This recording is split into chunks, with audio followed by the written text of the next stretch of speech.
question. If you got $150,000 car, People, if there's anything you want to say that you don't want anyone to know, don't say it. Right.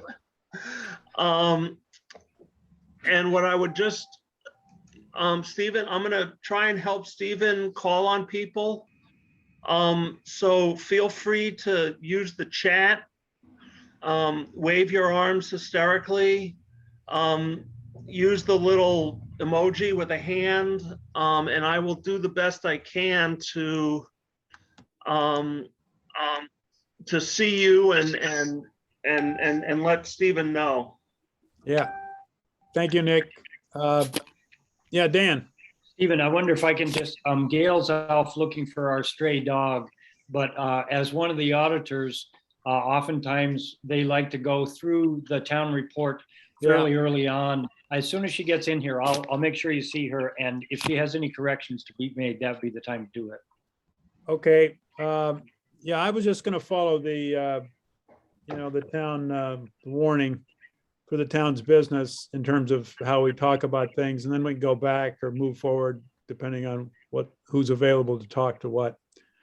And this is not, this is not the formal town meeting, so I don't, we don't have to stand on the usual procedures. We're not making any decisions here. We're just sharing information, and hopefully we, create a very positive atmosphere for asking any and all questions and getting the best answers we can.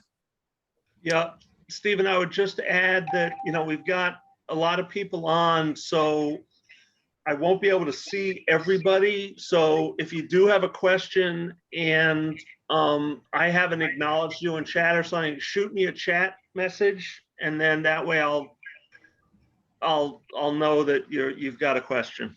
Yeah, you can also rudely interrupt, just not. That's the other option. Do it nicely, just wait for your moment and yell.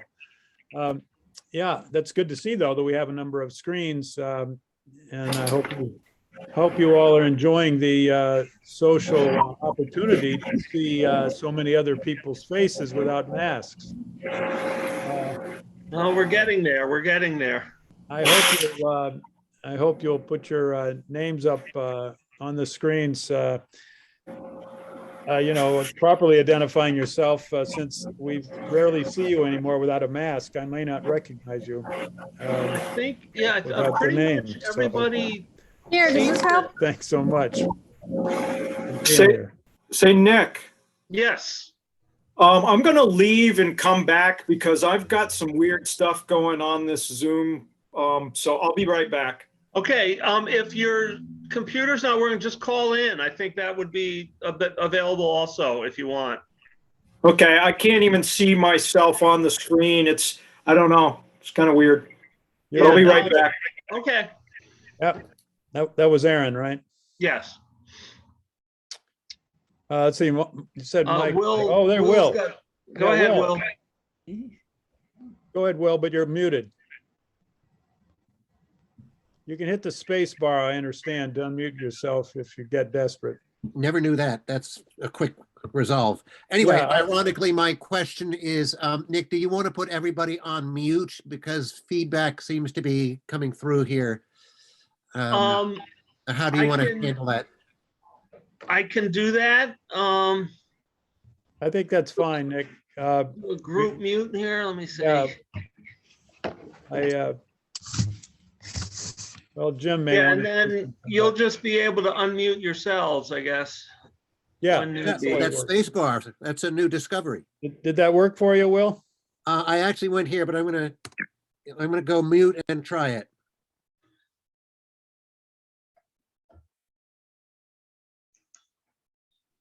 No, that did not work. Maybe there's another way. I'll mute myself at this point.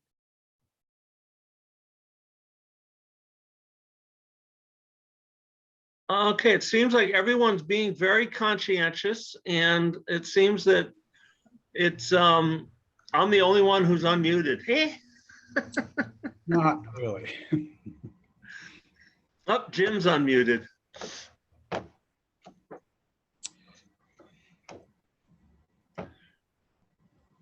And Aaron's coming back in.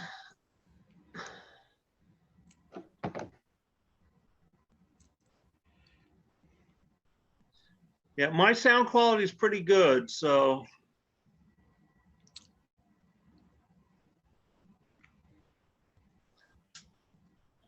And Stephen, just before you start, I'll just say, once the meeting's over, about 12 to 24 hours later, I get the notice from Zoom that the recordings have been made available.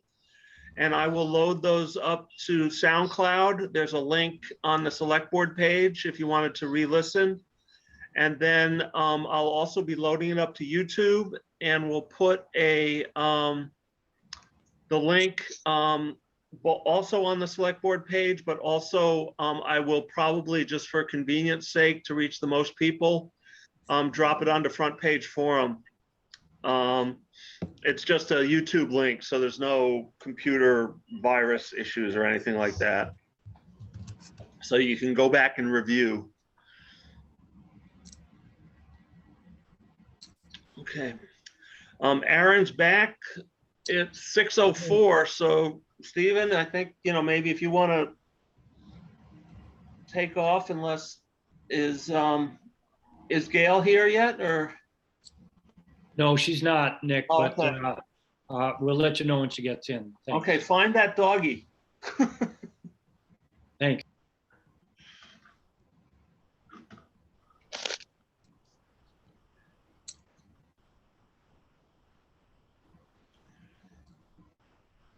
Stephen, you're muted, Stephen. I think Nick did something to me there and I didn't notice it. Thank you, Nick. No, I'm okay. Okay, Julia's here. She's coming in. Okay, if you do group mute, you got to tell me so I can get back to speaking. You'll notice in the town report there is a link listed there too for this meeting. That's pretty cool. That's probably a historical artifact for the future. Yeah, well, I tried to also make sure people knew that if they didn't have good internet, they could always call in via phone. Yep, the phone number's there. Yep. So, okay. So the first item of business is usually to act on the auditor's report. We give an opportunity to auditors to point out any corrections or anything of interest, but we'll have to hold off on that until Gail shows up, right? Anybody else from the listers want to speak to that? I don't see anybody. I don't see All right. anybody. Okay. And then the next item is to elect all town officers. And so I'd like to invite anybody running for any of the offices. Maybe I'll just mention them one at a time and give an opportunity for you to speak and introduce yourself. We got first, let's see, select board 1 3-year term. I know there was a candidate. Is she here tonight or? don't think Molly's here, no. Okay, well, if she comes in later, we'll give her an opportunity to introduce herself and speak. And then treasurer, I'm hoping that's Linda's again. Actually, Forrest, you'll probably have to tell us who's on the ballot, right? Sure, yes, Linda Peters is running for treasurer. Thank you. Okay. I guess I'm next. I'm running for lister. Okay. And then we've got an auditor. Yes. Sorry, I don't have the ballot right in front of me. Give me a second. I don't have the ballot in front of me either. I'm sorry. Forrest, you need me to pull it up? No, I got it. Andy Reichman is running for auditor. Okay. Clarence Boston is running for constable. And Linda Peters is running for collector of delinquent taxes. All right. With her baseball bat. Do any of these people, Nick, you're gonna have to mute yourself if you keep interrupting like that. Okay. Any of the candidates want to speak? You guys have all heard enough from me, I think so. Shy group here. Linda is tuning in there maybe from the office. I don't know. Okay, we'll move on. No sense making this meeting longer than necessary. And then we'll have this issue about the appropriate and expend $3,300 to pay a yearly stipend to the town's 3 select board members. Ordinarily, I'd ask for a motion. I'm just wondering if anybody has a question or regarding this issue. Gail. Yeah, I'm curious. It's always been $1,000 and I'm wondering why. I mean, it's such a slight amount of money. I feel funny even asking it, but what's the thought behind this? Well, can I address that? Sure, Jim. Well, we're town employees in a way, for a whole year or 3 years. And I think that, things have gone up a little bit and basically we got the same raise as town employees. And I'm hoping to keep adding to that. Now, I won't be selecting forever, but we want to give people some motivation other than just loving the town and wanting to be a part of it. But and we voted on it and we all agreed. And that's how it's on the ballot now. Right. So since we're in a paper ballot, we're in a ballot situation, keep in mind on any of these articles that it's your opportunity to say yes or no, and that's about it. There's not going to be a process available without the town meeting convening as we traditionally do to make amendments. But this information meeting is an opportunity at least to exchange opinions and ask questions and get answers. I appreciate if you will direct your questions to me, and then I'll ask whoever may be able to speak to an issue. Jim, you did that properly. Thank you. I just thought of that. Yeah, I just thought of that. So any other discussion of that issue? That question? Yeah. Anybody else? I don't see any hands. I have a hand raised. Okay, who is this? Tim Whitney. Go ahead, Tim. Is that a total of for the 3 or each? On Article 3. I can answer that. Go ahead, Aaron. It was basically Tim, Stephen, moderator. It was basically when we were done with the 10% raise for all town employees during that period, it was brought up to do 10% for the select board as well. So that is $1,100 per person, per select board member. Right, that answered the question, right, Chris? Tim, sorry. Yes, thank you. Okay. So any others, please speak up. Hearing none. We'll go on Article 4.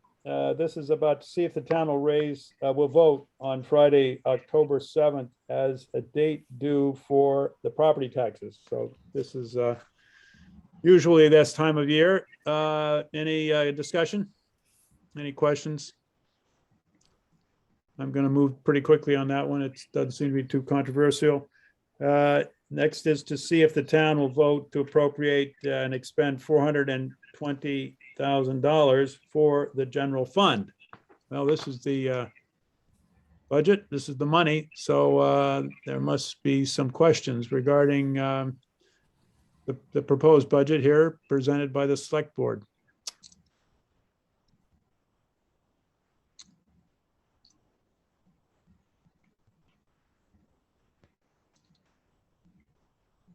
Yes, Forrest.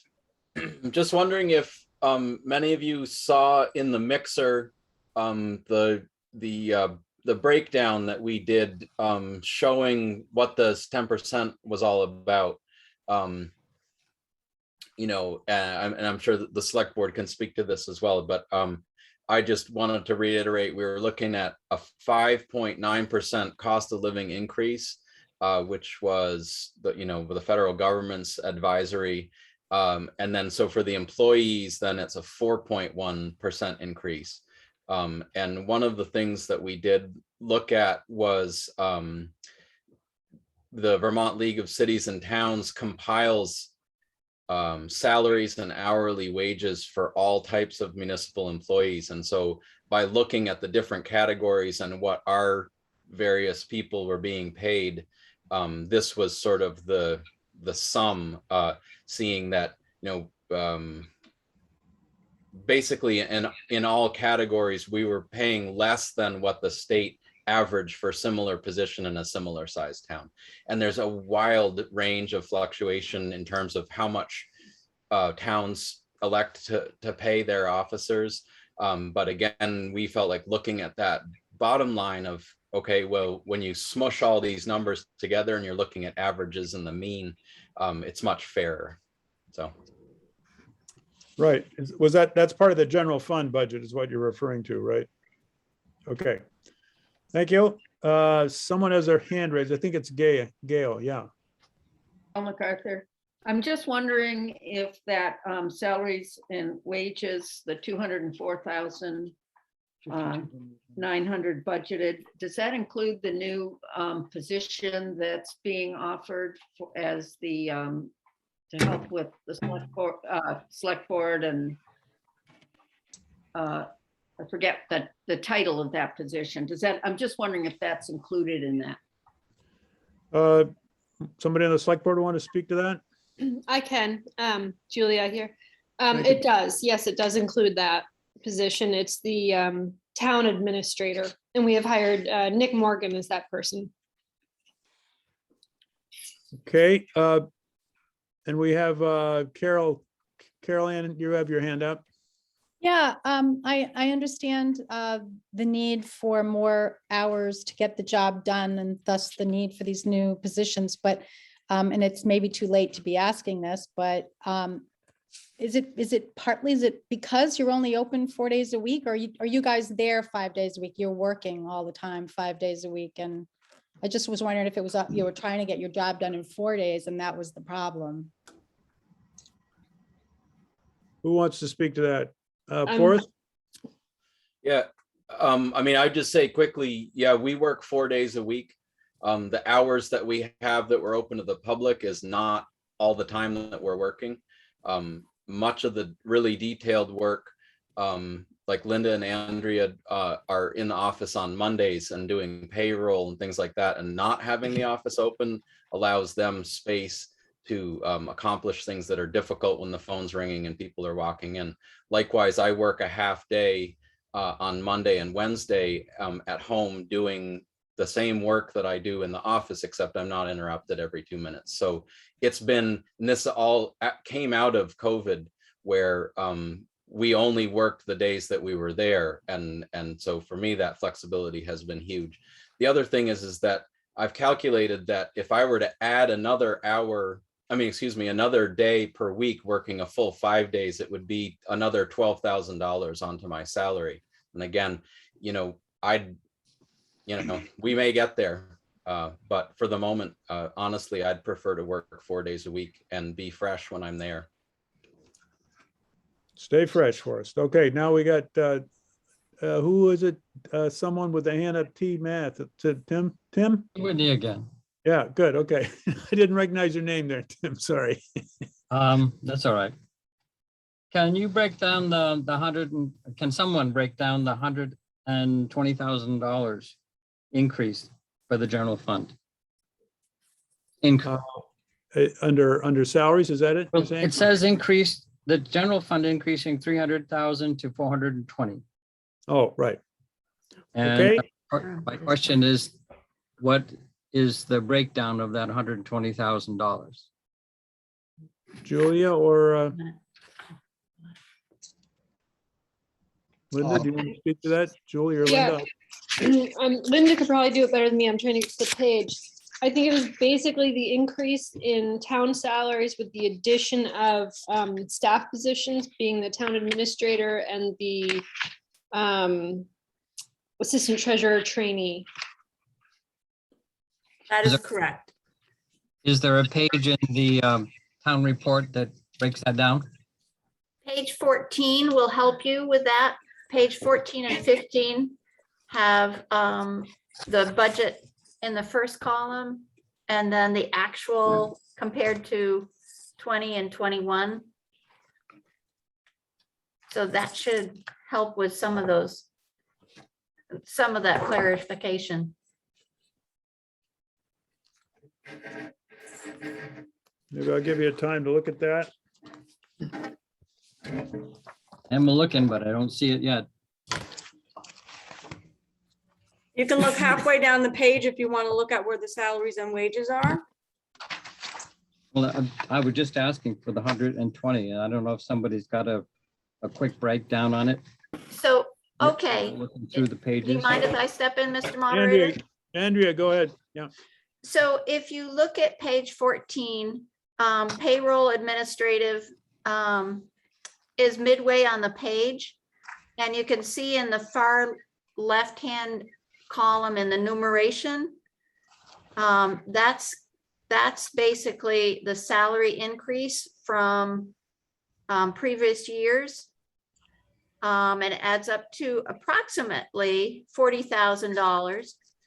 And then in other sections, for instance, in computer technology, computer and computer expenses, that has increased due to cybersecurity and such. So that's a huge increase as well. And then another thing further down the line, I think it's on the next page. Looks like insurance and bonding has got up quite a bit as well. That's insurance, right? So Thank you. insurance and bonding is. Made that comment. So that is accurate as well, because we are now paying quarterly payments, and we're expecting there will be an adjustment later on in the year, but for right now, yeah, it looks like it's going to be much more expensive. That's 48 of 120.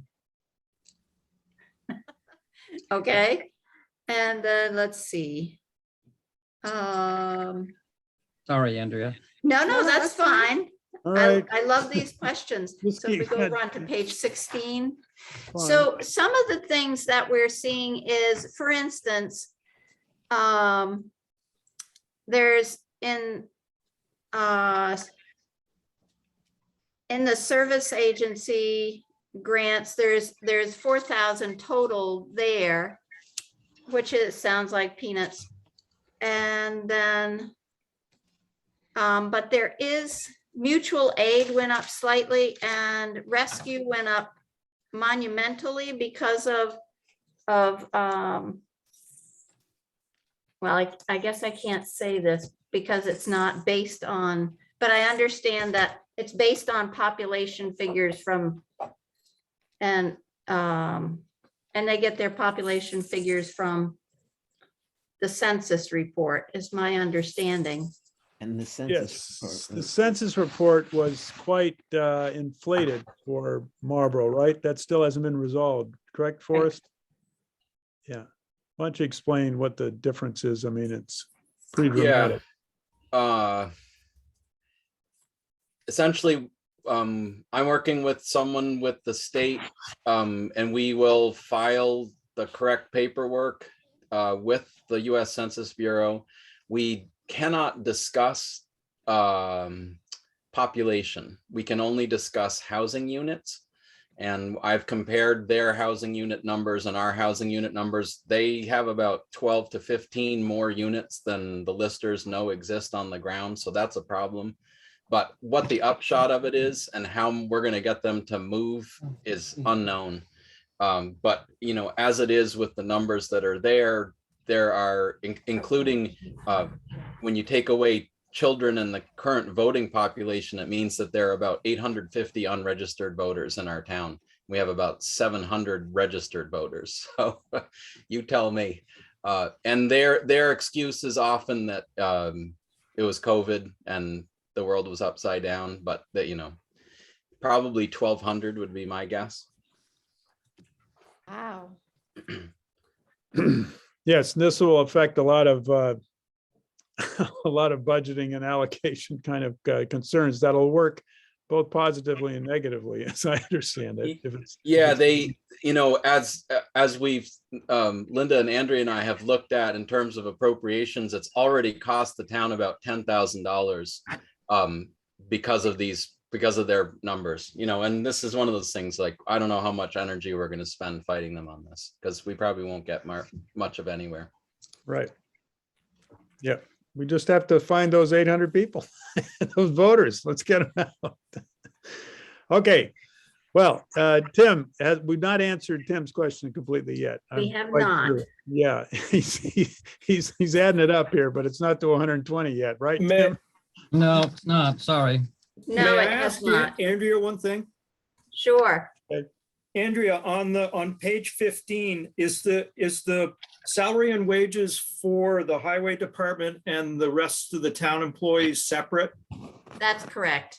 Okay, so that's significantly more as well, the salaries and wages there, if you look at that. But that's 103 plus the 48. Now you're over 120. But the highway budget is separate, is a separate article, Tim. Oh, okay. Not the general. Okay. So now we're still back to 48 versus 120. You're correct. You're good at math. This is good. And Andrew is So really. I'm looking at our worksheets. When we came up with this figure. And one thing that isn't in the town report that I can see is FICA is not in in the town report anywhere that I can put my finger on, and I'm not sure if that's an oversight.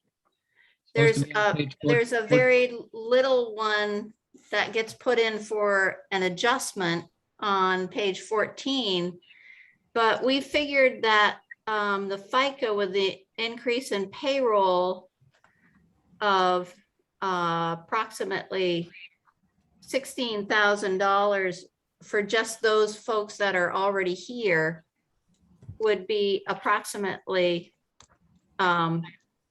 would be close to 13,000 for the total of 180 in salaries. So there's more. And then we added in new hire, as you know, for the 47. And I'm just looking to see.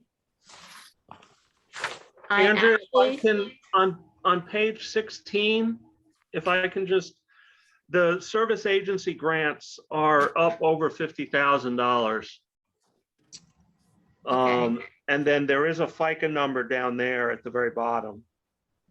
Okay, but it currently, as that was plugged in from QuickBooks as to what we have for this current year, it didn't take into account a salary adjustment. And I think you could state that that's an error. I think it should be about 13,000 more. Maybe it's only 1,300. I'm trying to look at it and do this in my head, so. Right, for 1,300. Yeah, it'd be 1,300, I'm sorry. Steve. That sounds more reasonable. Okay. Yes, if I can, without being rude, butt in to say that this is the amount that's being asked to be raised from taxes. And oftentimes in previous years, if they had money left over, they would use that to spend down the budget that they're asking for. So I posit that there was some money in the $300,000 last year from a previous year, and that what they're expecting to need this year is the 420. Not that it's necessarily gone up by 120,000, but that they are going to need 120,000 more. I'm just speculating that because it's oftentimes the way it works with town budgets. Well, it's certainly a possibility, I guess, could be confirmed by the treasurer. We have other hands up. Tim, we're gonna not let that question go, but let's see if someone else has a comment here. Right, right. Yeah, Susan, you want to speak? Yeah. Or- Well, I just have a What do you- question about the new position of town administrator. I thought have had a town administrator, like a town administrative assistant for many years. Marcia Hamilton was that many years ago, and all sorts of people have had that position. What's the difference between that and this new position called town administrator? Julia or some other member of the board? Yes, I can speak to that. Marcia and Nick most recently have been the select board assistant. So they have helped with like the mail and the minutes and the agendas. This is a more robust position, the town administrator. And it came out partly of COVID and partly of just expanding expectations and responsibilities on towns, including things like administering ARPA funds. And also to help with the select board sort of be more, have more continuity, because the select board rotates every 3 years and there's a lot of turnover, holds the institutional knowledge,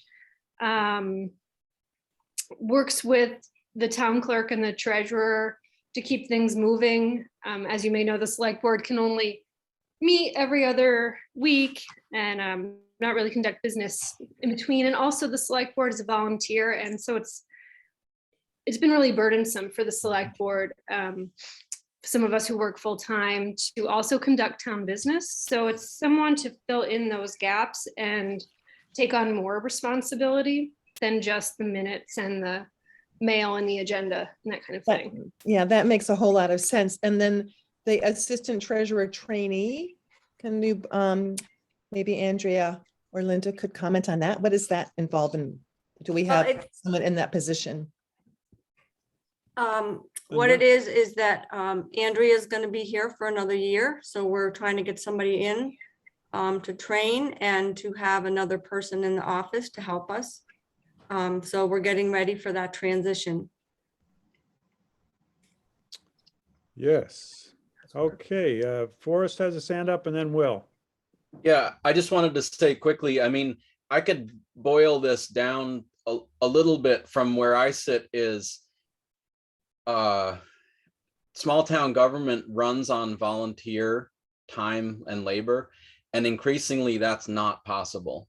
And I'm seeing that in many, many different sectors where the world, you know, everything around us is getting more complex on some level, and the weight on me and Linda particularly spending a lot of time doing what a town administrator, or in a bigger town, a town manager does, and not doing our statutory job. There'll be whole days where it's like, I'm doing stuff that isn't my job. And so after years of that, we're just like, wow, we can't get anywhere without more help. So that's it at base. That's not numbers, but. Can I add something as well? Well, Will was going to speak first and then Yeah, we'll sorry. Go okay? for it, Will. Go ahead if you want, Aaron. I'll see. I just wanted to say there are a lot of grant opportunities out there that we wanted as a town to be able to take advantage of. And not having that knowledge or whatever to take advantage of those opportunities, those monies, if you will. Nick has been taking courses to bring himself up to speed, and so that hopefully we'll be able to take advantage of those as a town in the future. And that's another portion of that town administrator job. Like looking at our notes, it looks Thank you. like additional Will? hours. Yeah, I'm just looking at page 13 in terms of income. When we talk about some of our expenses, some of this is been traditionally funded through the town citizen tax paying, but we have had a significant infusion of money through the ARPA funds and hopefully in the future infrastructure.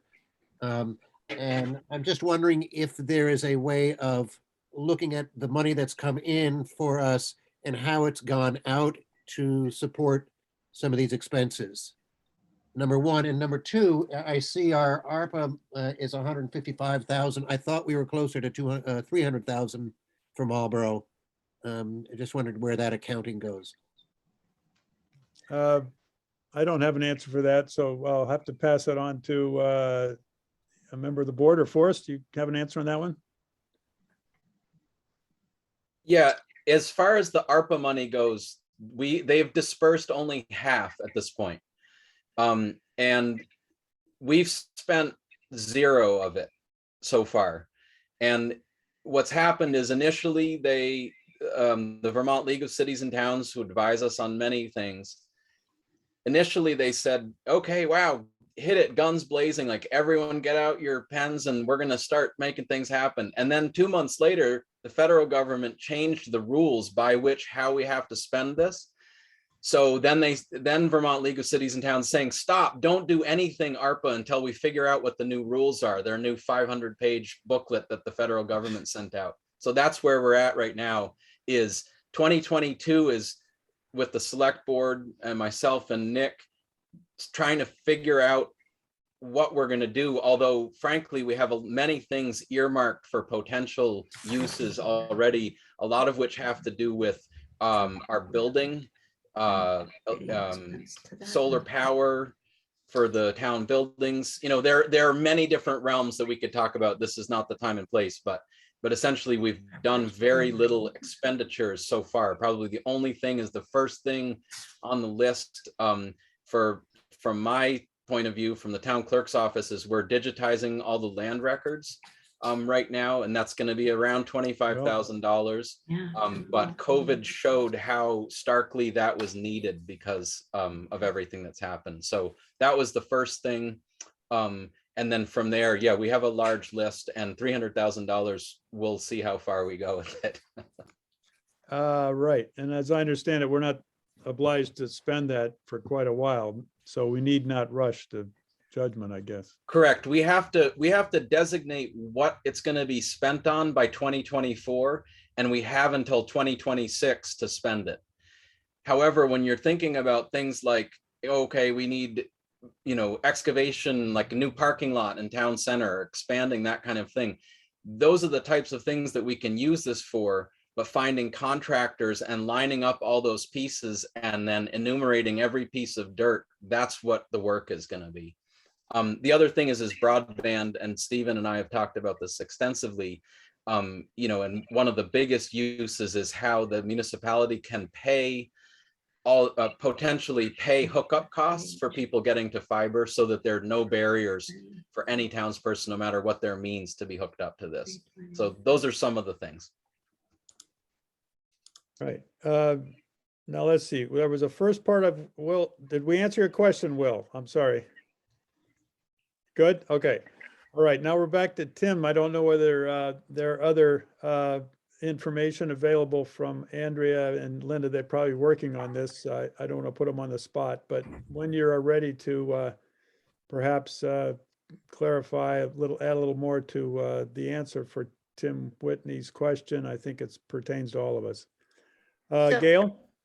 So do we want to say? I might I don't know if this would help at all, but in last year's town report, the amount that was asked for the general fund was 300,000, and the actual expenditures were 390,000.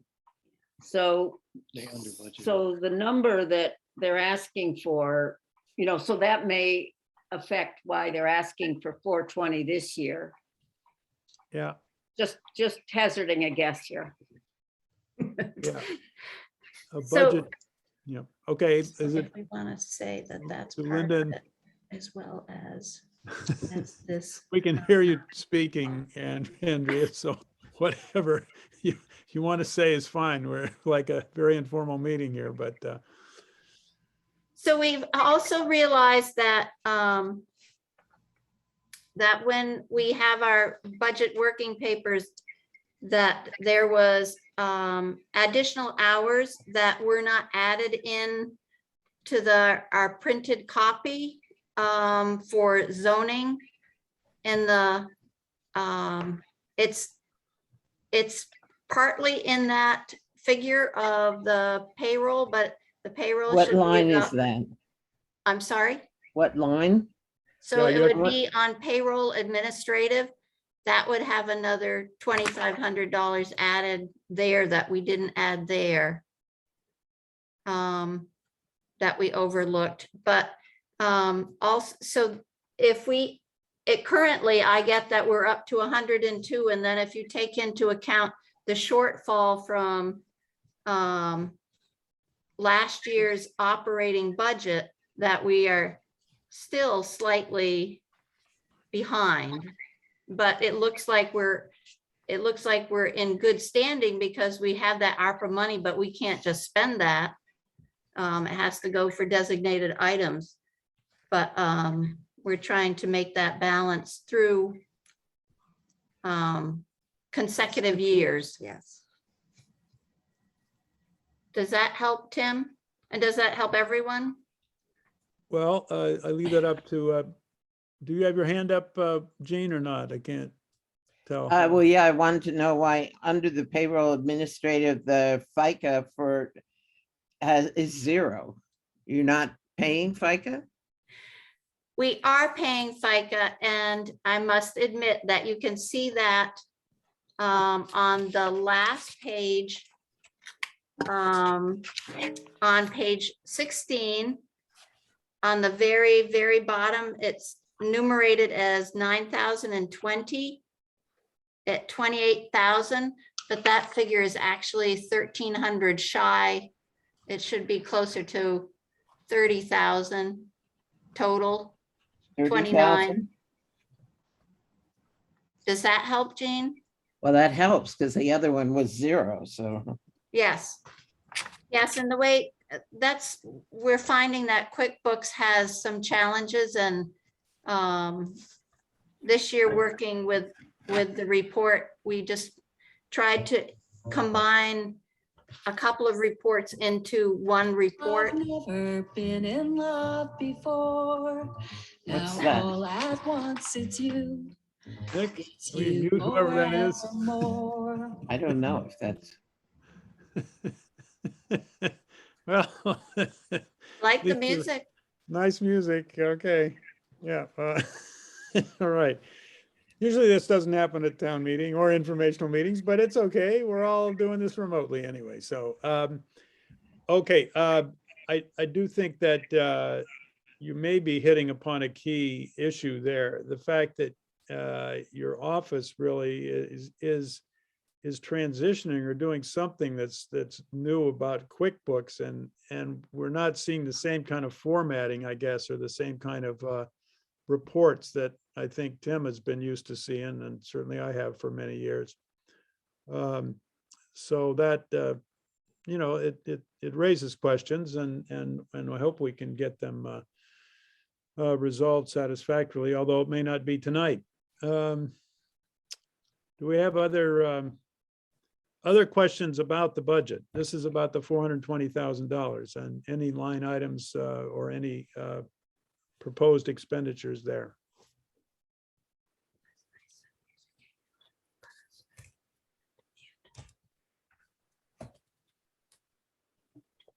No? Okay. Nope, nope, nope, nope. No. So have they come up to the 120 or near it? Well, We the have- last I heard, Tim, was 102 or something like that. 102, and then trying to balance last year's excessive spending or over what we'd appropriated, then is just trying to balance us moving forward. Okay, Does that help? I'm good. Well, yeah, so just to rephrase what you're saying or clarify for me, we spent more money than we budgeted last year. Is that That's correct? Yes. All right. And since we raised taxes based on that budget, and when we're keeping track of our books, we can't just pretend that money arrived someplace and everything's okay. We have to somehow raise that in the next year. It's expenditures. Is that may be a cause for this increase, or am I dreaming on that? I think that's part of the discussion, yes.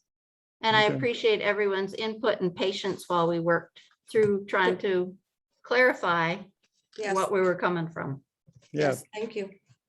So maybe the next question, the follow-up question, it would be, if you can clarify what that over expenditure, how much we were over budget, and if that is linked to our present proposal to raise. Well, we were over budget by $90,000 for what we appropriated, what we voted for. Yeah. Okay, well, that's more than, that's more explanation than Tim's asking for, or at least in my math, but okay.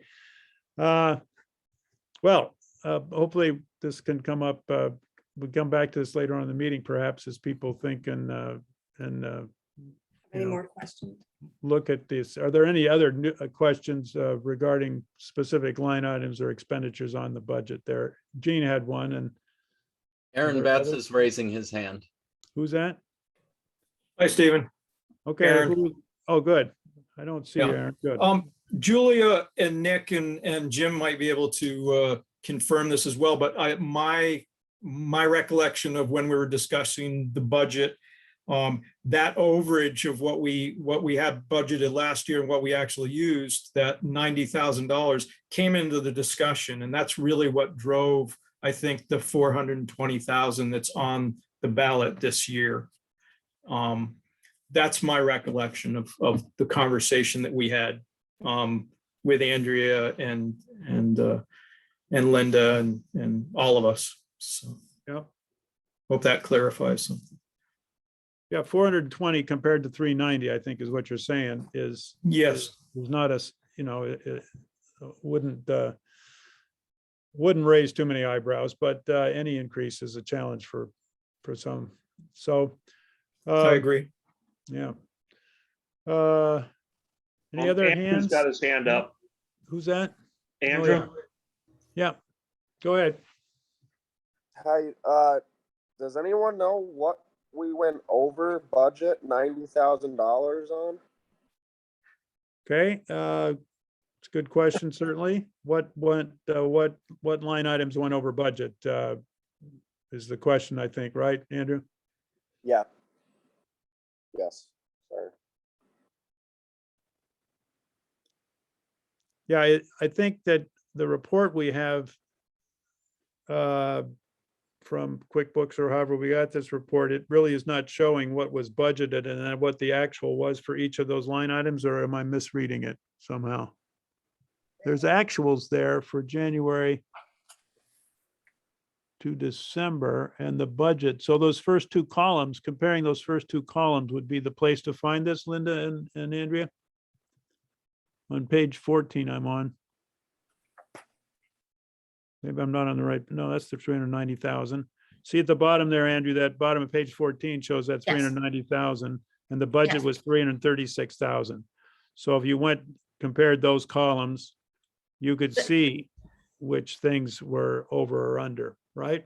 Actually, the general fund last year voted to have approximately 300,000 on the warning. So the 390 is basically general operating expenses for the town office and the government, the town office workings. So like building repair, like insurance,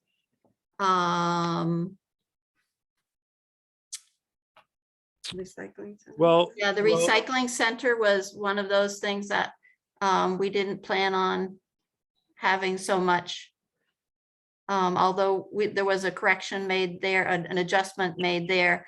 And also one thing that I think you have to look at in that 390 is that there were some things that came in that look like expenses, like pay port overpayment. That's an in and out. So wasn't really 90,000 that we were over, but probably more like about, well, I can't say exactly without running the numbers, but I would think it was less than that. Right. Well, you raised another question that I don't recall. We approved 300,000 for the budget last year at town meeting and, News about their own budget. That's what we have in our town reports. okay.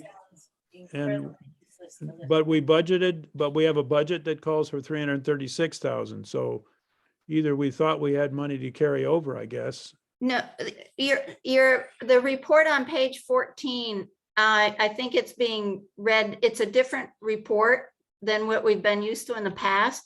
So the far left-hand column is what we're budgeting for this coming year Oh, that we're 22. currently operating in. Yeah, I thought that was a date at the top, but you're right. It's 22 and then we have Right. 21. So the two columns we should be comparing is, Well, you should really be comparing all three of them because 20 and 21, there was a lot going on and now we're trying to do a little bit of growing and supporting town government. And so, yeah, that figure at the bottom is only a portion of the 420 that we're budgeting for. If you go to page 16,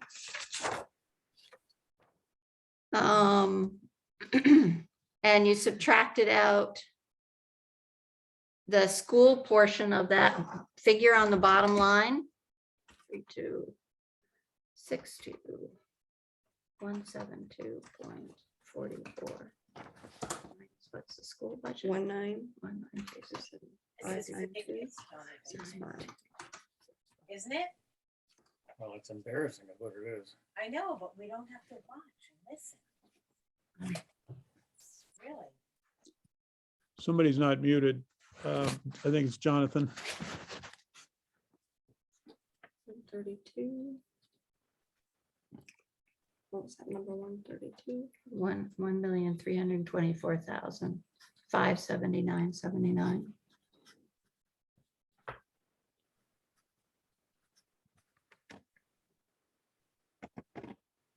So I'm not sure I understand your question, Steve. Well, obviously, I don't know what I'm talking about. But, well, you mentioned 300,000. So where is in the, does your report show, does this town report show what we, in the minutes, it should show what we voted on last year, right? And they're in the back of this town report. Yeah, but what I'm saying is they don't appear in this report. You have actuals, but you don't have a budget we don't report on a budget for 2020 or 2021. That's correct, because we have have just the actuals. You're right. Yeah, so if, I'm certainly persuaded it's better to deal with the actuals when we're comparing what's going on from year to year. And but it's just hard to find on this paper where the 420,000 is. I mean, am I speaking for you, Andrew, or I mean, Tim, or am I off here? I don't want to be putting words in your mouth, but that's. So I think, okay, so let us go back to the 120,000 that we're asking for. No, So it's 420, isn't it?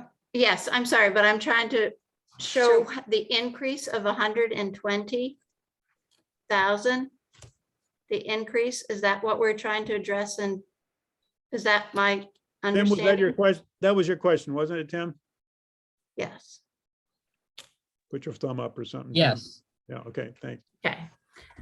So if you take the payroll, which has that increase of 41,000, and you've got an increase in computer expenses of 5,000, and that is a different way we're accounting for computer expenses this year. So it looks as you compare it to 2020, it looks like there wasn't that kind of expense, but we also have we got the additional cybersecurity in there. And then if you go down, one thing that we overlooked in payroll is 2,500 for additional zoning hours. So that brings us to 48. Then if we look at over here in grants, we have an additional, we've got 6,000 alone in just rescue. And then if we look at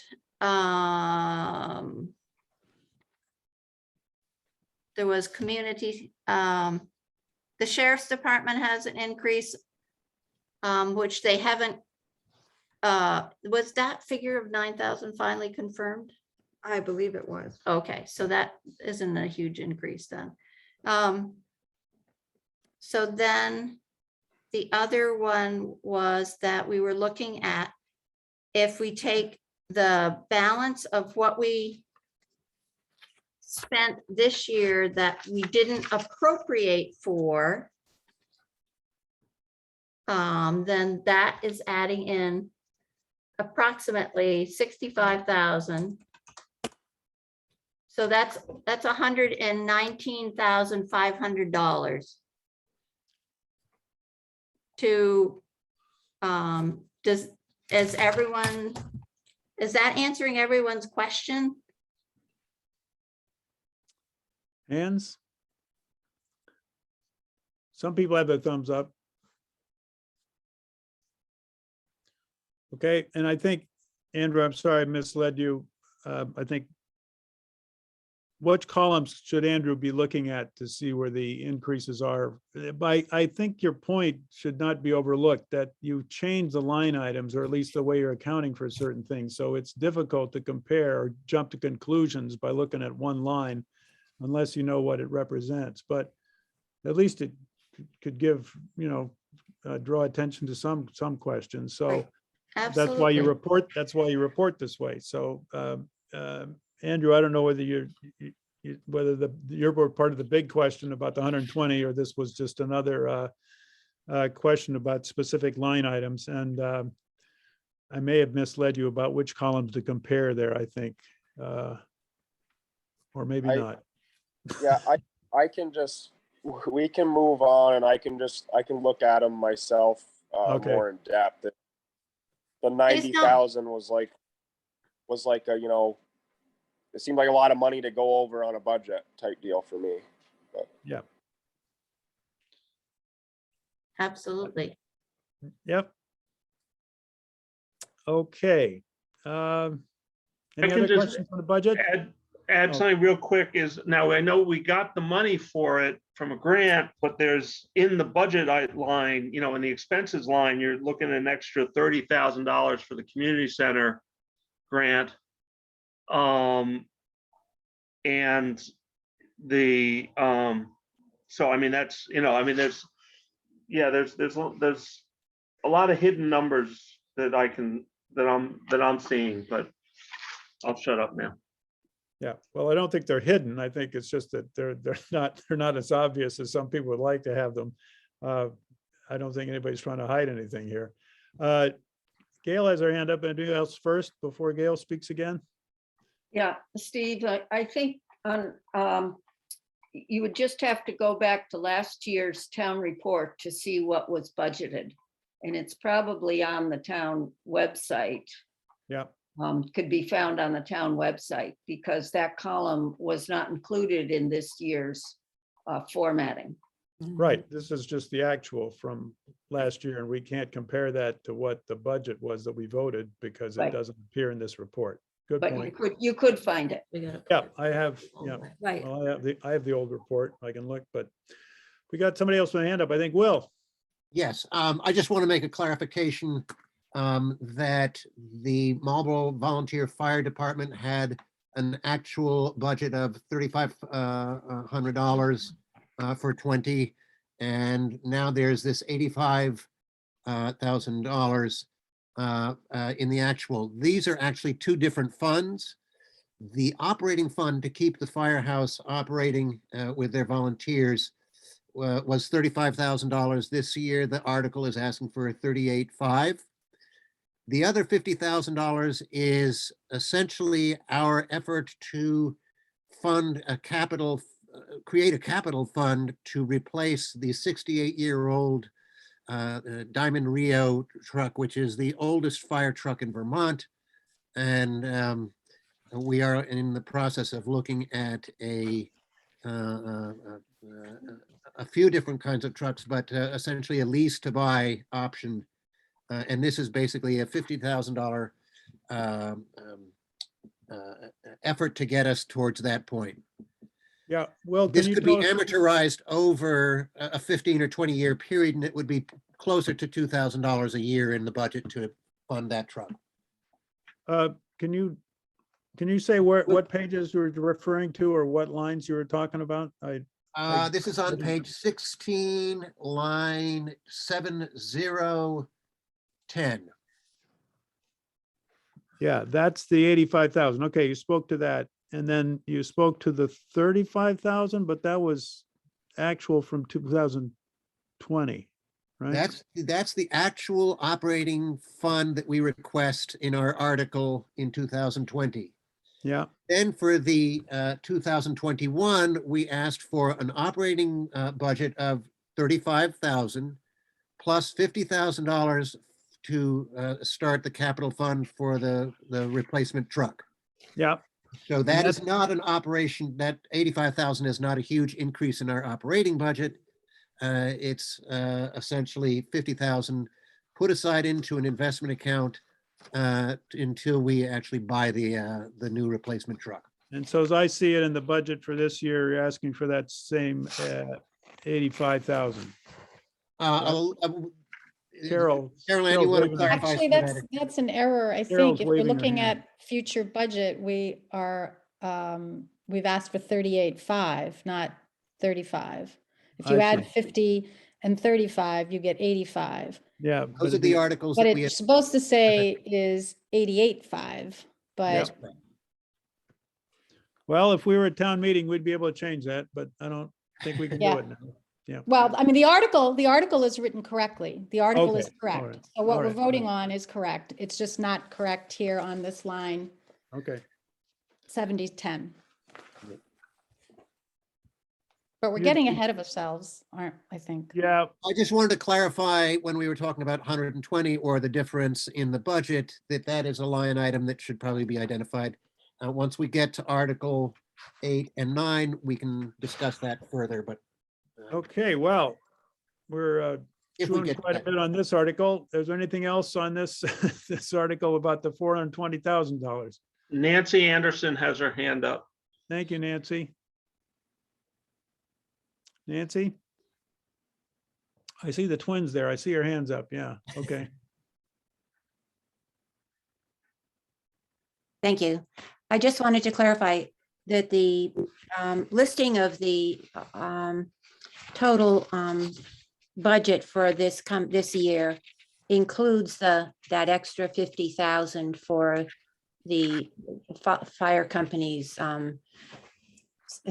working towards buying a new truck. And so that's in that bottom line on the town budget, even though in fact, there is a separate article that is on the warning that would need to be voted before that money is expended. So it's not two different amounts. It's just in anticipation that that might be approved, just for everybody's clarification.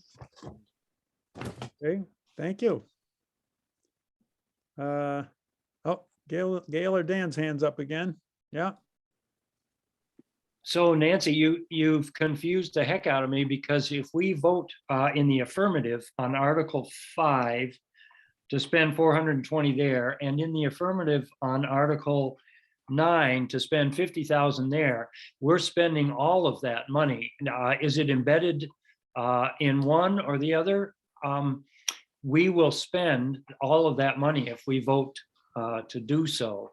And it seems to me that if it's the same pot of money, that it should just be one article that we should be voting on and not the other one. Well, Mr. Moderator, may I respond? Yeah, go ahead. Yeah, that I'm just speculating from what I'm looking at. I'm not on the board of the fire company, and I'm just looking for clarification, really. Well, great. I think we are wandering around here a bit on this budget issues stuff. And I think there are two possibilities. People can vote yes or no. And the purpose of this meeting was to answer as many questions as we can.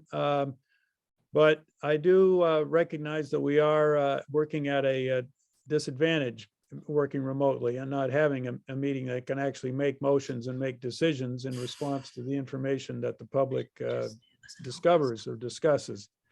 So I do suggest that depending on how long you want to spend on this tonight, that there always is the option of the select board convening a special meeting for the purpose of any revision of the budget that might be necessary. And Dan, I think that although the budget these articles can be voted and budgeted to approve, I do think that if there's some danger that people are overspending, or it's listed in two places accidentally or whatever, that will become clear to our treasurer, and we'll be able to make a correction if necessary by public vote. It also doesn't hold the board responsible for spending all this money that's voted. You can all, it's it's a very happy situation for a school board or a select board to be able to spend less than the budgeted amount. So I think that's just try to hope it calms people down a little bit about this, some of this surprising ambiguity or discomfort with how the numbers are being reported. So, and I don't think that's anything farther than I mean, it's a cause of not having the same lines and the same reporting system and so forth that always causes these difficulties at the hundreds of school board meetings I've been to about budgets. So I encourage your calm about this. Will. I'm just trying to summarize what we're talking here in that the $420,000 for the general town fund. Maybe I'm not understanding that. Never mind. I'll erase that and let it go on. Okay. Sorry. Thank you. Any other questions on this article? I think maybe we'll learn more by moving on to some other articles at this point. Okay. Right. I'm going to try to get back to where we were. Okay, here we go. There's another one here. This is Article 6, and it says that the town will appropriate and spend $420,000 for the town highway summer and winter maintenance. And that is referred to on page, 15.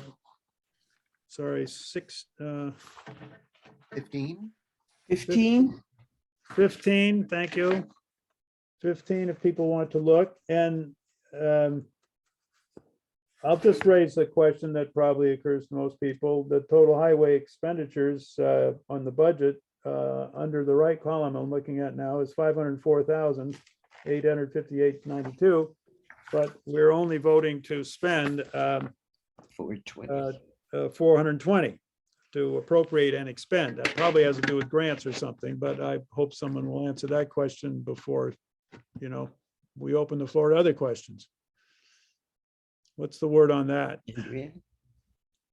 So I think go ahead. Yeah, No, I think we can say that with the state, we get state aid that comes in, that helps us out.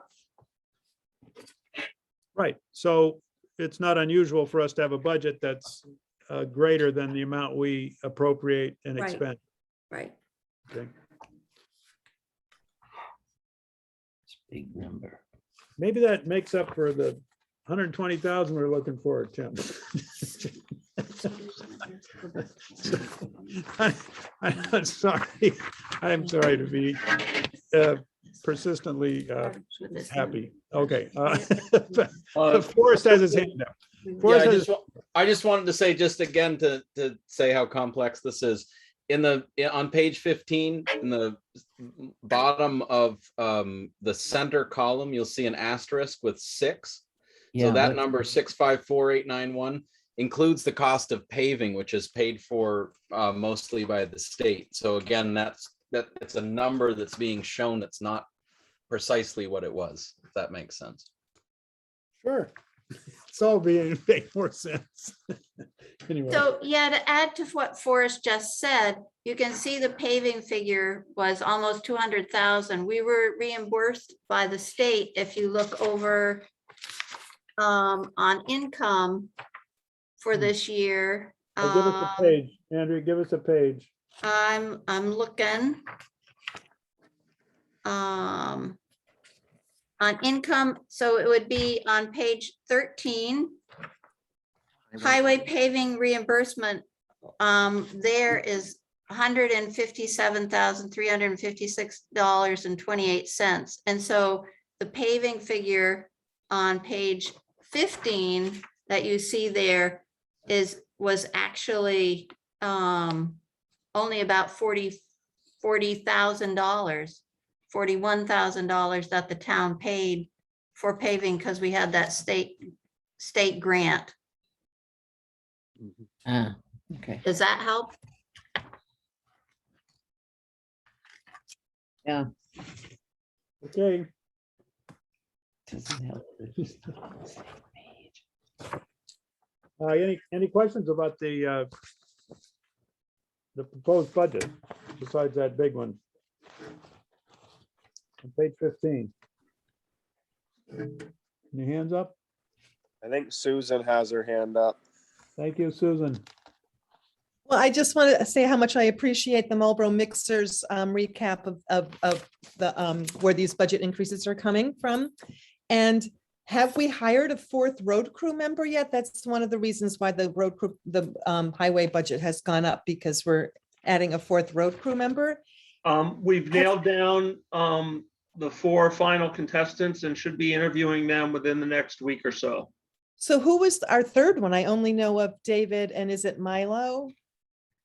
Leon, David, and Stacy was our recent hire in the middle of the year. Okay. Just haven't met them yet, so. Thank you, Nick. Okay. Other questions? We're learning a lot here tonight. Jean? No, I was just back on the highway paving. Yeah. For the footnote, it probably would have helped to have a parenthesis with the refund from the state so that people could understand the difference in the numbers, because you've got the refund on a entirely different page and not related. Yeah. Just a suggestion. Okay. Take under consideration. Ready. If I'm not mistaken in this, oh, sorry, never mind, wrong Yeah, one. Will. You can have the floor if you want. Okay, he's passing up. I'm ready to move on if there are no other questions. So wait a minute, we got one. We've got 2 hands up. 2 hands up here. Amy Tudor. Yep. Hi, thanks. I'm curious, just from a learning perspective, of where is the expected difference in the 420 versus the 500,000? Yeah. How much of that money's from? I'm just curious where there's no paving, and that's what was cited as the state helps out for last year. So where's the state expected to kick money in? Don't understand your question. Is there someone on the board that can speak to the issue?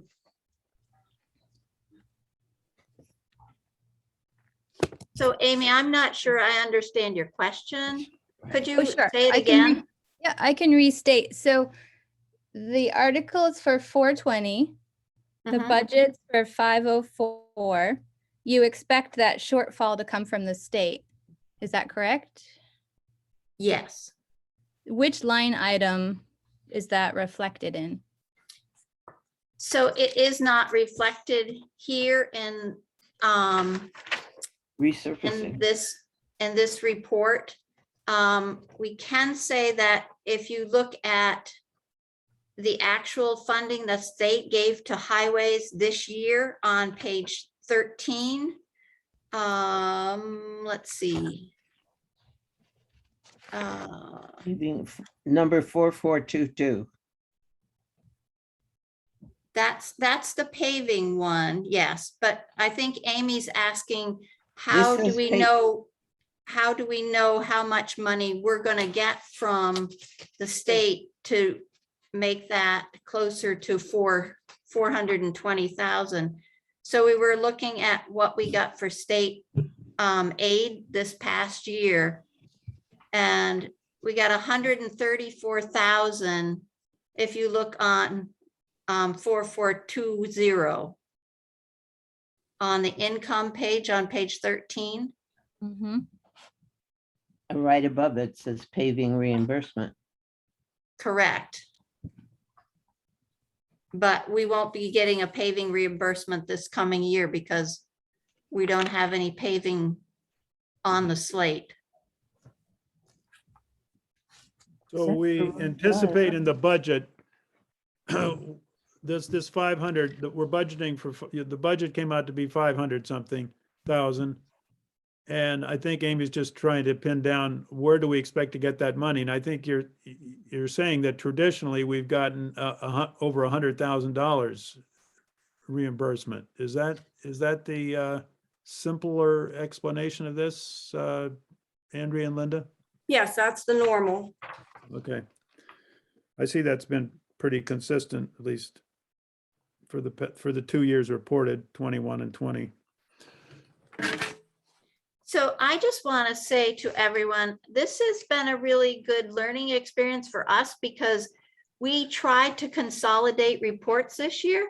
And as we're looking at this, we're seeing it didn't work. And I want to say, I think I'm speaking for both Linda and I that, yeah, I apologize because it looked like it was very readable and very user friendly, but obviously it's not.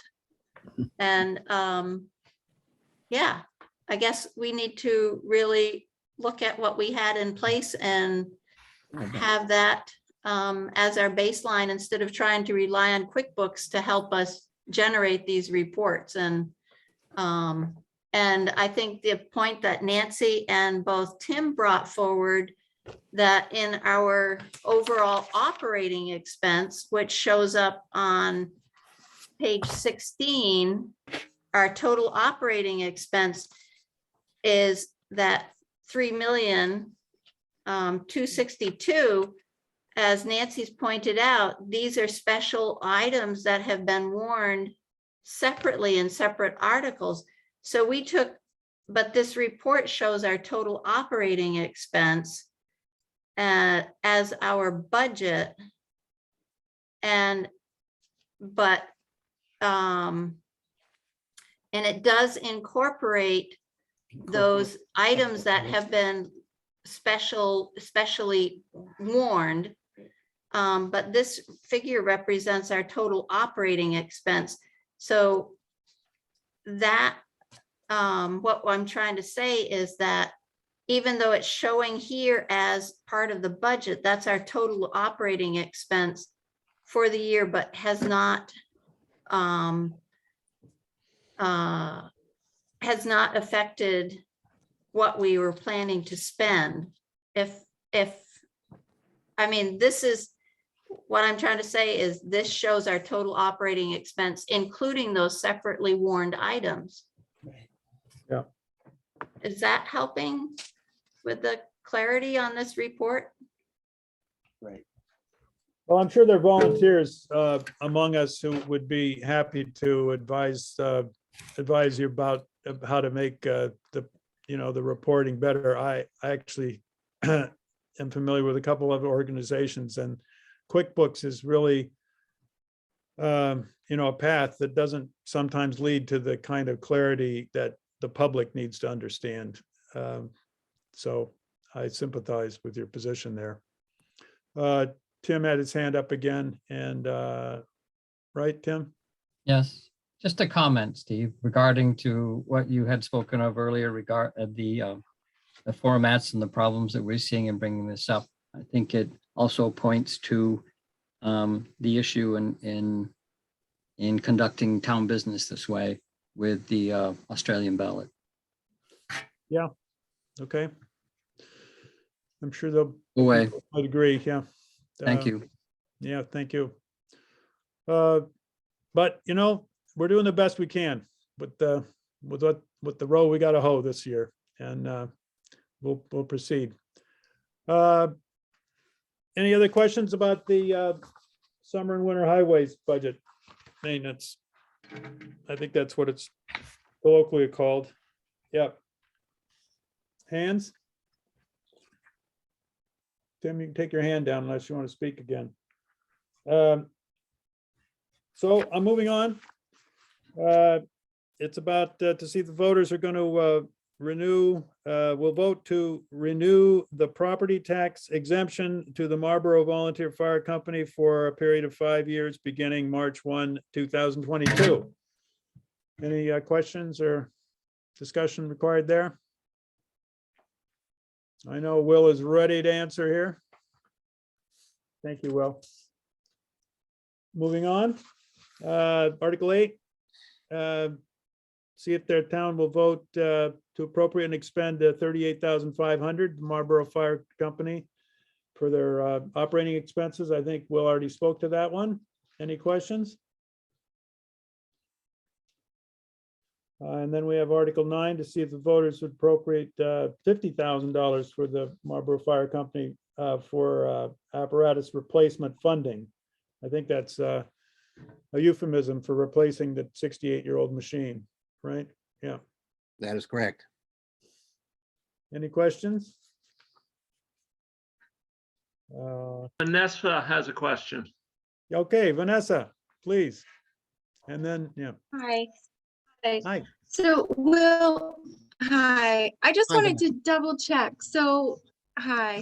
In the Article 9 for the $50,000, looking at the budget, I'm on page 16, lines 7010, Marlboro Volunteer Fire Department. Yes. It looks like since $85,000 is listed for 2021 and $85,000 is budgeted for 2022, it Yes. looks to me like this $50,000 you're asking for is a second, like we approved it for last year for 2021, and now That's we're exact- asking for another $50,000 for 2022. That's exactly correct. Okay. Right now, fire trucks run between $250,000 to $600,000. We are looking for the low end, but a fire truck that really will meet the mountainous, muddy, and unpredictable roads that we have in Marlboro. So this will be the final request, and it will be amortized over 15 to 20 years for the life of the truck. It'll average Okay. about $2,000 a year over the next 15 to 20 years. Okay, so this is the last Yes, request you for will this not see capital. this again. If Okay. we get this truck, you will not see this again, hopefully for at least 15 years. Okay, all right. That's all. No, yeah, no, that's all well, question. that's, and it's great. I'm in. Carol Ann perfect. should also weigh in on this because she's very involved in grant funding and et cetera here at the company. So Yeah, and I Just to think- clarify for I think Vanessa, because Vanessa just, Vanessa, this yeah. was the time we were gonna ask for the 50,000, and that is not correct. This is I not the last year that we're gonna ask the 50,000 unless we get a truck. Correct? Because or even if we get a truck, right? Because we're still gonna need help to pay off the truck, correct? we currently have a capital fund And this will essentially help us both pay off the truck and the lease, depending on what we end up, if it's going to be a lease to buy or a full buy or what. Yeah, I think that's to be determined, right? I don't think and I think we have to take you to your word that the volunteer fire company does not anticipate asking for $50,000 for a truck next year. No, You know, it it's is not free. part of our operating budget. It's part of our capital fund, and our capital fund is focused on a truck for replacement. Yes. And I know Carol has her hand up because she wants to clarify that figure in that page should be 88.5, right? 88,000. Actually, no, I wasn't going to clarify that. What I wanted to say was that, yes, fire trucks go from about 250 to closer to $1 million if you have ladders. I wanted to say that. I also wanted to say that I participated in an event that Senator Sanders held with an administrator from the fire administration at FEMA. And it was all with local volunteer fire chiefs and the like from around the state. And then I thought you'd be interested to know that the little town of Walden spent $670,000 on a truck. And we're looking at a truck under 300,000, we hope. And so I wanted you all to know that we're being really wise and we're being really cautious. And we've asked for 50 before, we're asking for 50 again, but we're going to have to do an aggressive capital campaign, just like whether it's a hospital or a school or a Brattleboro Music Center or whatever, we're going to have to do some serious fundraising. And then once we know what the truck is that we're going to go after, and we can put down a deposit, we then will get figure out the best lease arrangement. We will know what our monthly fees are, just like when you buy a car or buy a home, and then we'll have to incorporate that into our budget. And just like we have heat to pay and oil to pay and maintenance to pay and insurance to pay, we're going to have a lease to pay. And it remains to be seen what that lease figure is and what we will have to ask the town to help us with moving forward toward our operating expenses toward paying off that lease. Thank you. Carol, if I could we can maybe talk about this offline over the next few weeks. I'm doing an intensive search for different grants and stuff, and possibly I can add fire equipment to that list and possibly, even $10,000, I'm sure would help. So we can talk about it offline now. All right, other comments or questions on this one? I have a comment. Sure. So in the future, we may not see the Article 9 type, the 50,000, but most likely because there'll be an increase in, say, a lease payment or whatever, your 38.5, your operating budget may go up. That is a fair statement, yes. Okay, sounds good. I think Right. Carol's nodding in agreement, yeah. I don't have a crystal ball. I do not know what heating expenses are going to be. I don't know what's going to happen to the other fire truck, the one that was purchased in 2001, and that was used. We bought that used. I can't say what our ask is going to be to the town. We really want to keep a tight lid on things. We don't want to ask for a lot. We're trying to keep expenses down. We're actively going after grants. I've thrown my hat into the ring for a couple. I haven't won any yet, but I keep working at it. So I cannot say what our ask will be next year. I can tell you that our operating budget is $58,000.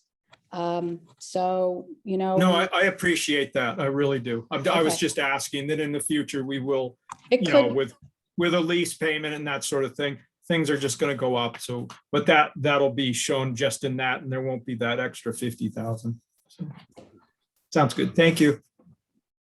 Thank you for the question. Thank you, Vanessa. We're ready to move on. We've got an article here that now we have some articles of various degrees or levels of amounts of money.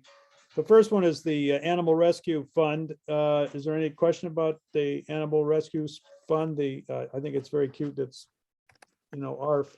If there are no questions, we'll move on.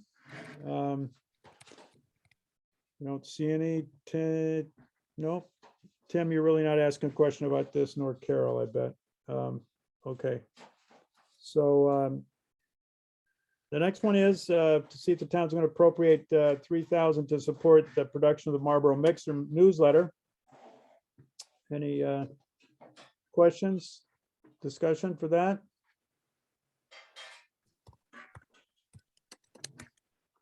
Seeing none. We'll move on then. We have $3,000 for the Marlboro Community Center, support its mission to support, nurture, and enrich the Marlboro community through its programs.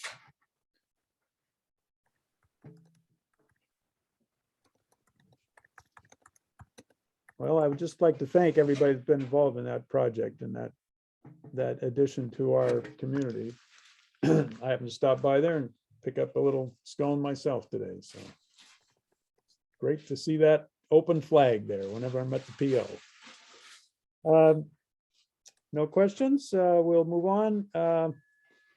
We have $500 to support the Marlboro Town Library, which is at the community center. I wouldn't anticipate that'd be too controversial, but questions?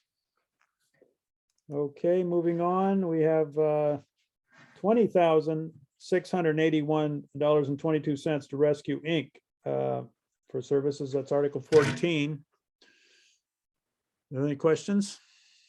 I presume this is once again based on this per diem situation. Forrest, you might let us know. Do you think this is this greater than usual because of our census numbers? Yes, I believe so. It was 12,800 or so last year.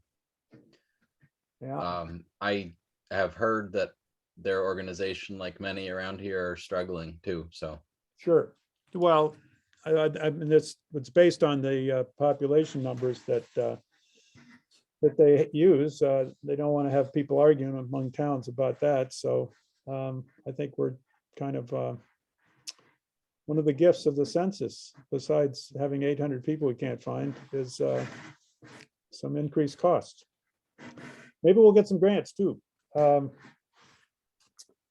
Moving on, no questions? Okay. Oh, yep. Go ahead, Andrew. Yeah, I guess I don't really have a problem with that, but I do have a problem with that.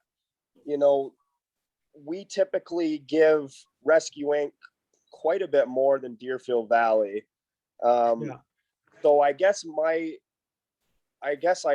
one of my suggestions would be is, you know, I think we should really do some digging as far as like where Rescue Inc. really gets their numbers and how they get their numbers, because to be perfectly honest with you, from personal experience, I really don't think they provide any greater or lesser of a service than Deerfield Valley. So I'm just kind of wondering, you know, why Deerfield Valley, who also serves half the town, why they are only asking for a lot less than Rescue Inc. Right. Is that given in the report? Is there some explanation obvious from the report? And someone has their hand up over there. I didn't. It's Louis and Nancy. You want to? Did you have something to say about that? No. Okay. Okay. Sorry. You know, I'm very sensitive to any movement of hands. But this has been a discussion at many town meetings previously as well. And it's kind of a shame that we don't have a satisfactory explanation report, at least that keeps recurring. I do know that Rescue in Deerfield Valley is not basing it on a population here, at least not that's obvious. In other words, it's so.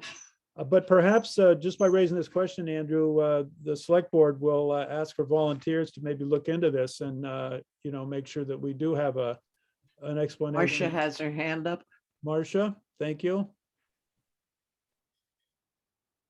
All right, I can answer that question. Good. Rescue has per capita assessment for the town. And they cover from the eastern part of the town to Auger Hole Road. And Deerfield Valley Rescue covers from Auger Hole Road to the Wilmington Town line. And they don't ask for a per capita amount. They just ask for a flat amount. Right. So that's the difference Yep. in it. They're both requesting the funds. I believe, I know at one point that we were giving Deerfield Valley some of the funds without their request, but I think they're asking for it now. So it's whatever they are asking for is the difference. It's not another way. Okay. Yeah, I mean, just to make it clear, I wasn't suggesting not give Rescue Inc. the money. It just seemed a little unfair, considering that it's pretty much 50-50, to give Deerfield Valley so much less or whatever. Thank you. Isn't Deerfield Valley supported somewhat by the Mount Snow and the whole Wilmington business? Yes, they have a different funding Yeah. situation. thought. But I do think that Andrew's getting to something that, it begs an explanation besides just what they're asking for and compared to rescue, which we all know is on a per diem, per capita basis. Carol? I just want to say, I have one foot in the world over in Dover and Wilmington, and I've been hearing that Deerfield Valley Rescue is on hard times. They need a lot of money. No. So. Well, They haven't asked. a lot of company with the giving agencies. So, well, anyway, we won't have a choice except to vote yes or no on this, Andrew, and it's up to our own conscience to see what we can do. Once again, I think we could benefit from a live town meeting and have amendments that, or at least other motions of the expression of the town's sentiments on an issue. And I do hold out for that at the end of this meeting in terms of people sharing some point of view that could be taken up at future town meetings or special meetings. I'm ready to move on if you are. And the next one is 3,234 for the support of the Southern Vermont Economic Development strategies. That's SEVEDS, so-called, that provide workforce and economic coordination services to residents of the town. This is a region. Sorry, Stephen, I think we've skipped one, or that's Article 11 is 3,000 to support the mixer. Oh, no, he said. I read that one. We Oh, I'm did so that. sorry. I'm so sorry. Yeah, it wasn't very controversial, so, it just Yes, kind of. you went faster than I did. I'm so sorry. Yeah, it's yeah, well, okay, slow me down anytime you need to. Don't hesitate. But anyway, we're on this SEVEDS issue, and there has been some discussion at past town meetings. Are there questions here tonight that anyone can answer? I'll pose the questions first, and we'll see if we can find an answer.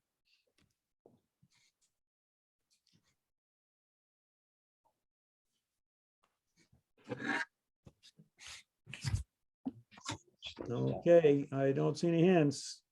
Oh, Jim and Gail. Jim first and then Gail.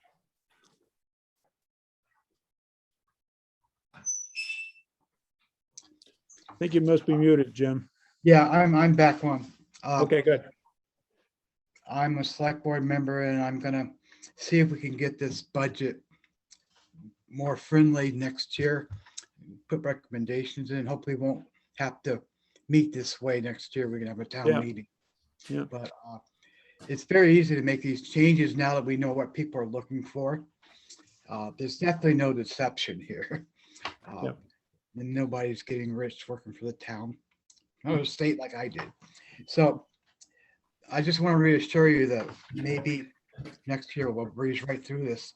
And if there's any adjustment, like over 20% or something like that, more than last year, we should write down a reason or explain it a little bit.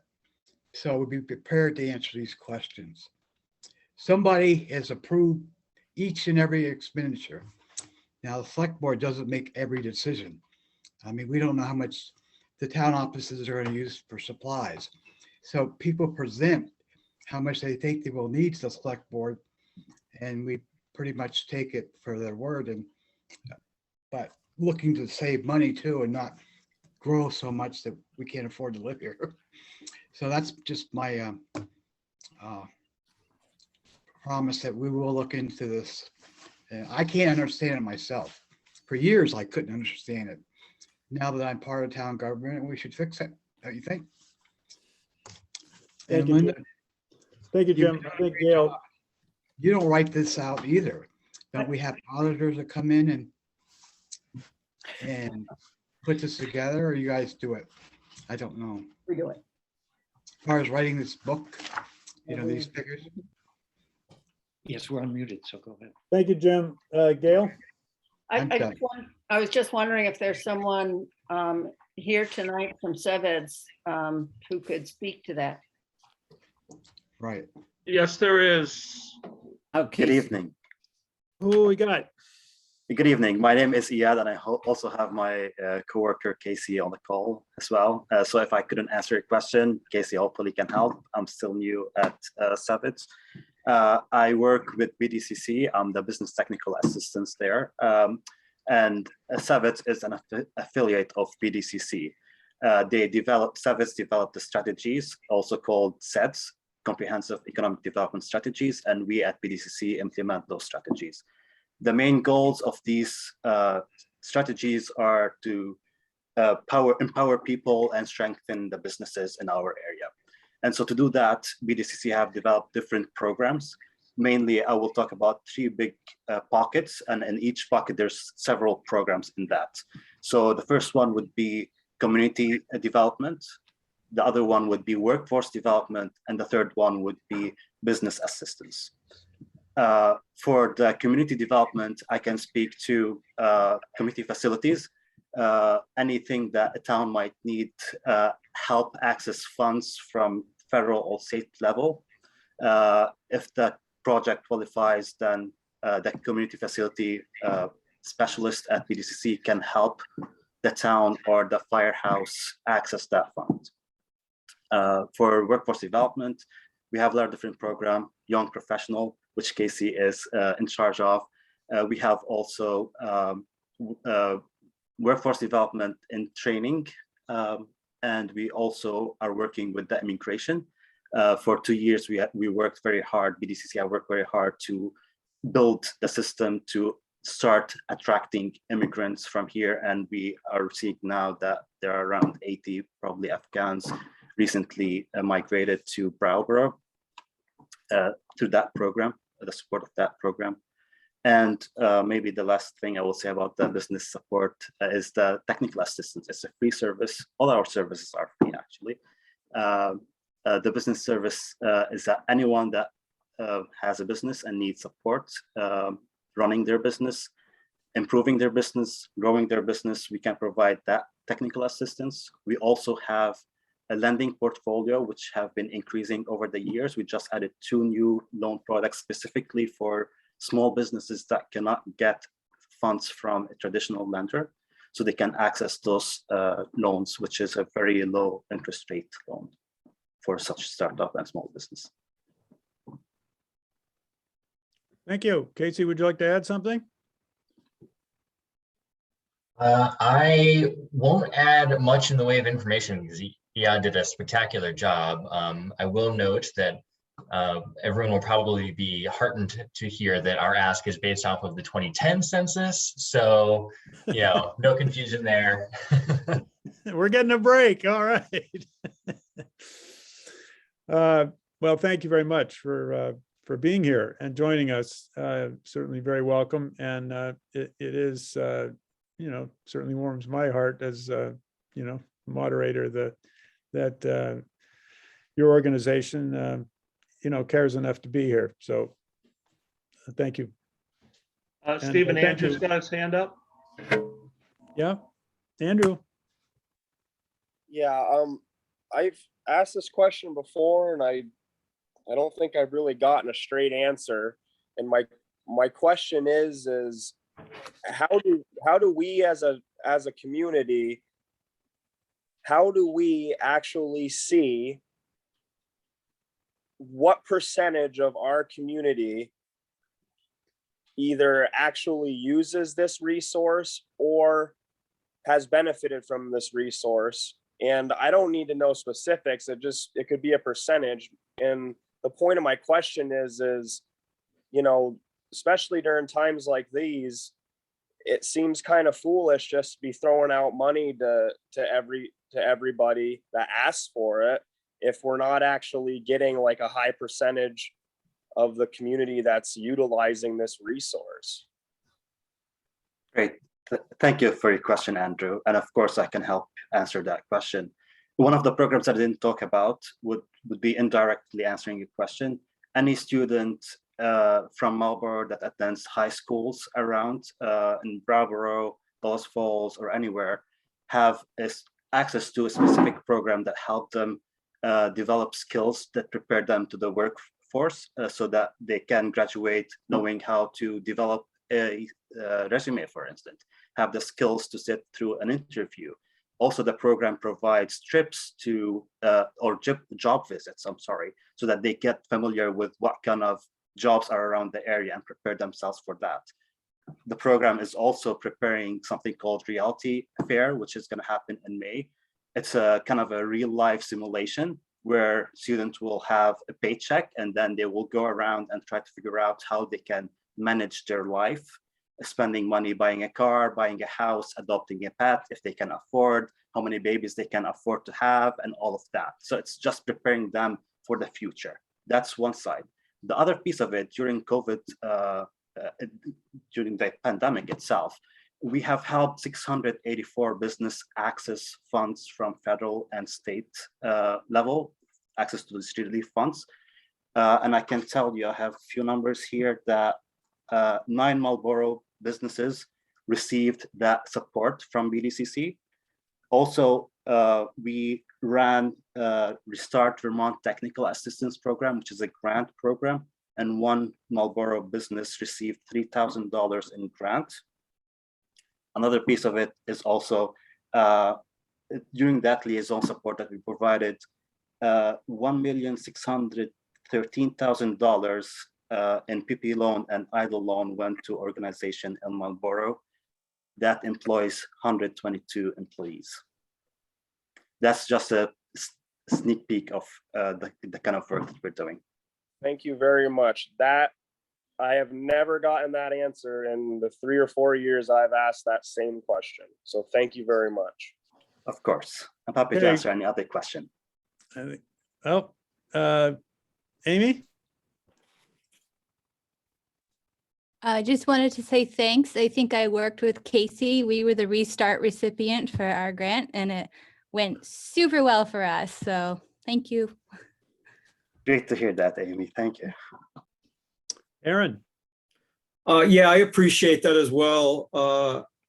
The clarification, because Andrew's question was something that I've had on my mind a couple years too. And I know one of you came to one of our meetings, select board meetings, and did a great job presenting things as well. But, you know, it's nice to get that clarity on, you know, the usage within the town and how that's benefited actually townspeople. Thank you. And our doors are always open. So if you know any business that are in need, please send them our way and we'll be happy to help them. Any project in the town that you think that you might need help with, please reach out as well. And I can direct you towards the right person to do so. Yeah, I would also just quickly add that I have been enrolled in an 8-week seminar on grant writing, which was highly helpful and allowed me to make contacts, and also not even with surrounding towns, and have already developed some relationships to possibly do some group grants and stuff like that. So, you know, thank you for that. It was an excellently run seminar. Carol? And I Yep, Caroline? I just want to say that we also at the fire department have been working with BDCC on familiarizing ourselves with the USDA rural grant and how we might apply for that. And we're getting our ducks in a row to be able to apply for that grant. And we've had a lot of help from your office. So thank you. Great.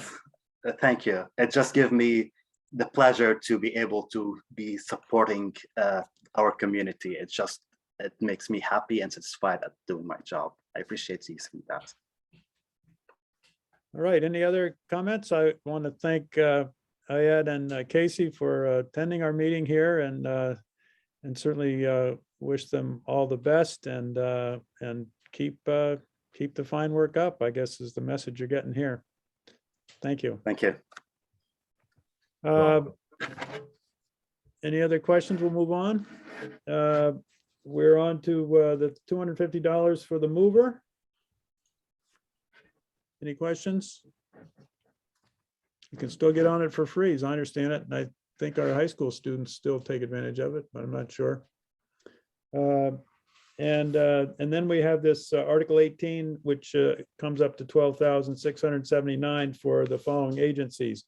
And ordinarily at town meeting, I could ask anyone to take out one of those to give it special attention, approval, or to reach approval, but leaving it Tim, open. If anybody wants to raise any of them, questions. I would just recommend anybody, if you scroll back into the comments, we did have a representative from Senior Solutions who had to leave, but they did leave a rather long comment about the services that Senior Solutions can supply, everything from, Medicare, Medicaid to assisting elderly, home visits, all that sort of stuff. So they just wanted to express their appreciation and urged everybody to take advantage of their services.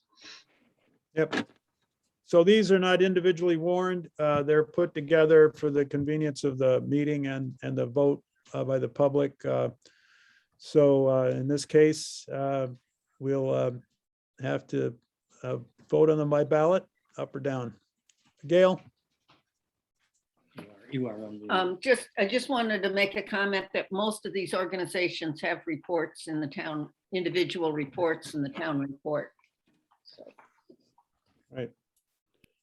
Thank you. And the dollars haven't changed from last year. Actually, for several years, they're kind of stationary. Aaron? Not to back up, but Article 17, I think within the, on page 16, it's actually listed as Southeast Vermont Transit, if somebody's trying to find that. It's only the 250. We just went. $250, right. Yeah. Yep. Southeast Vermont Transit, that's the name of it officially. Okay. Yeah. Yep. All right. That's all I got. Thank you. Moving on to Article 19. This is to authorize cannabis retailers in town pursuant to the Vermont law. This doesn't mean, as I understand it, that it'll happen immediately, but going through the proper hoops and so forth, someone could open a cannabis retail shop in Marlboro if you so vote. Any questions or discussion?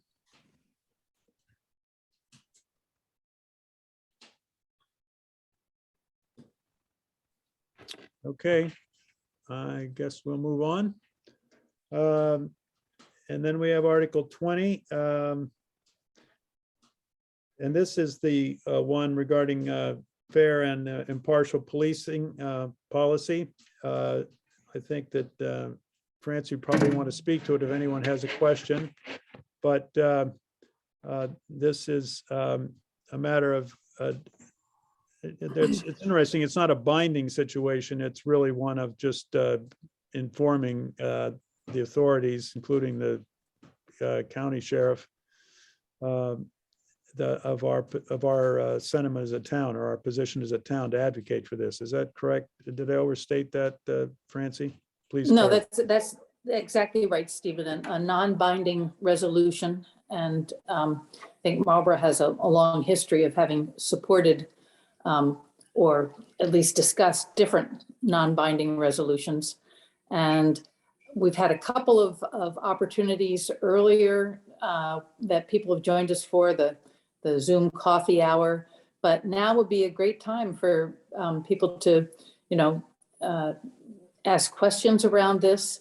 As a non-binding resolution, the result of this, if it were to be approved, would be that Marlborough, along with the towns of Dummerston and Putney, who are also have similar non-binding resolutions on their town warrants, would ask for a meeting with the sheriff. And this would actually not be the first meeting, but it would be asking for a meeting with the sheriff just to express our concern that the sheriff's office hasn't moved forward on these particular revisions to the fair and impartial policing policy, which in our mind are ones that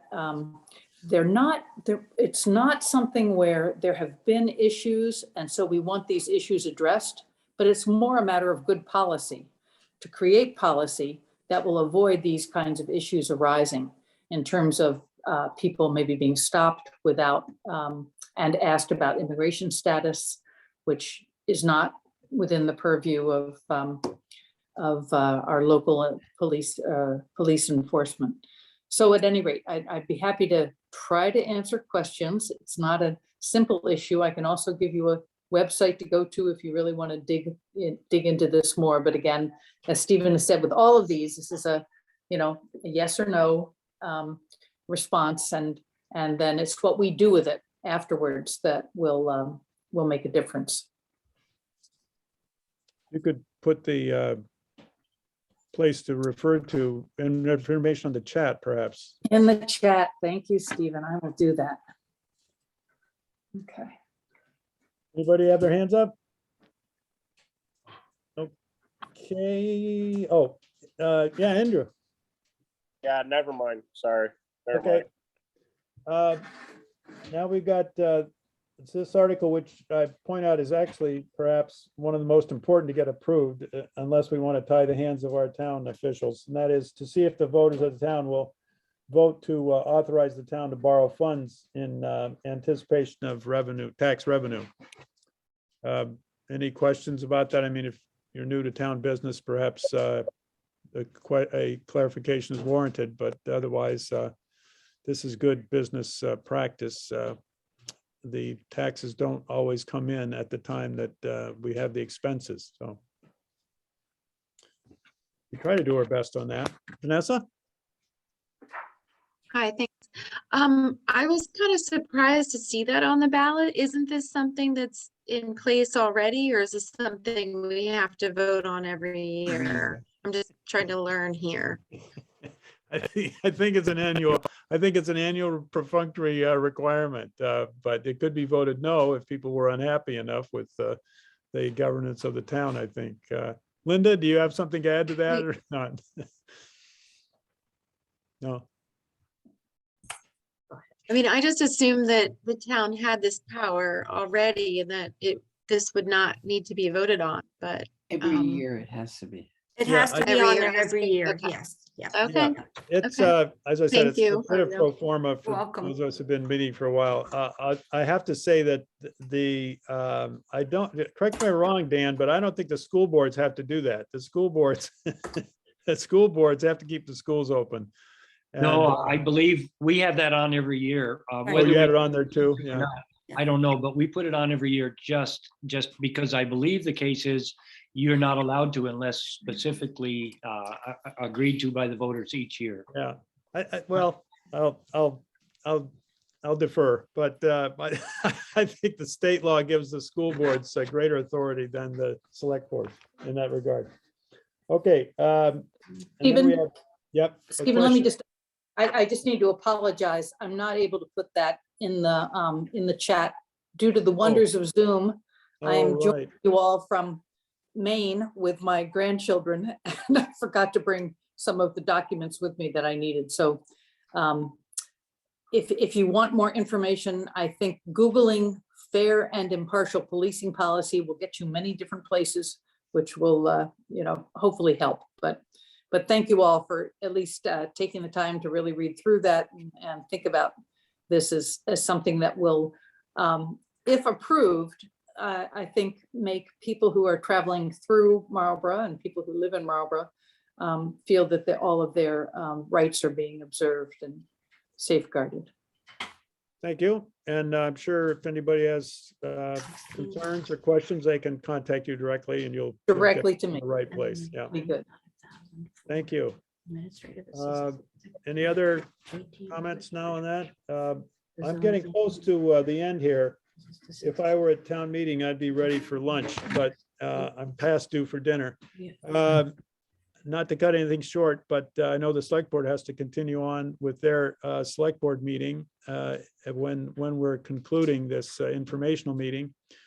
So I certainly am open to any sentiment of the town kind of discussions or proposals that are not officially on the warning and won't be voted, but certainly can be discussed.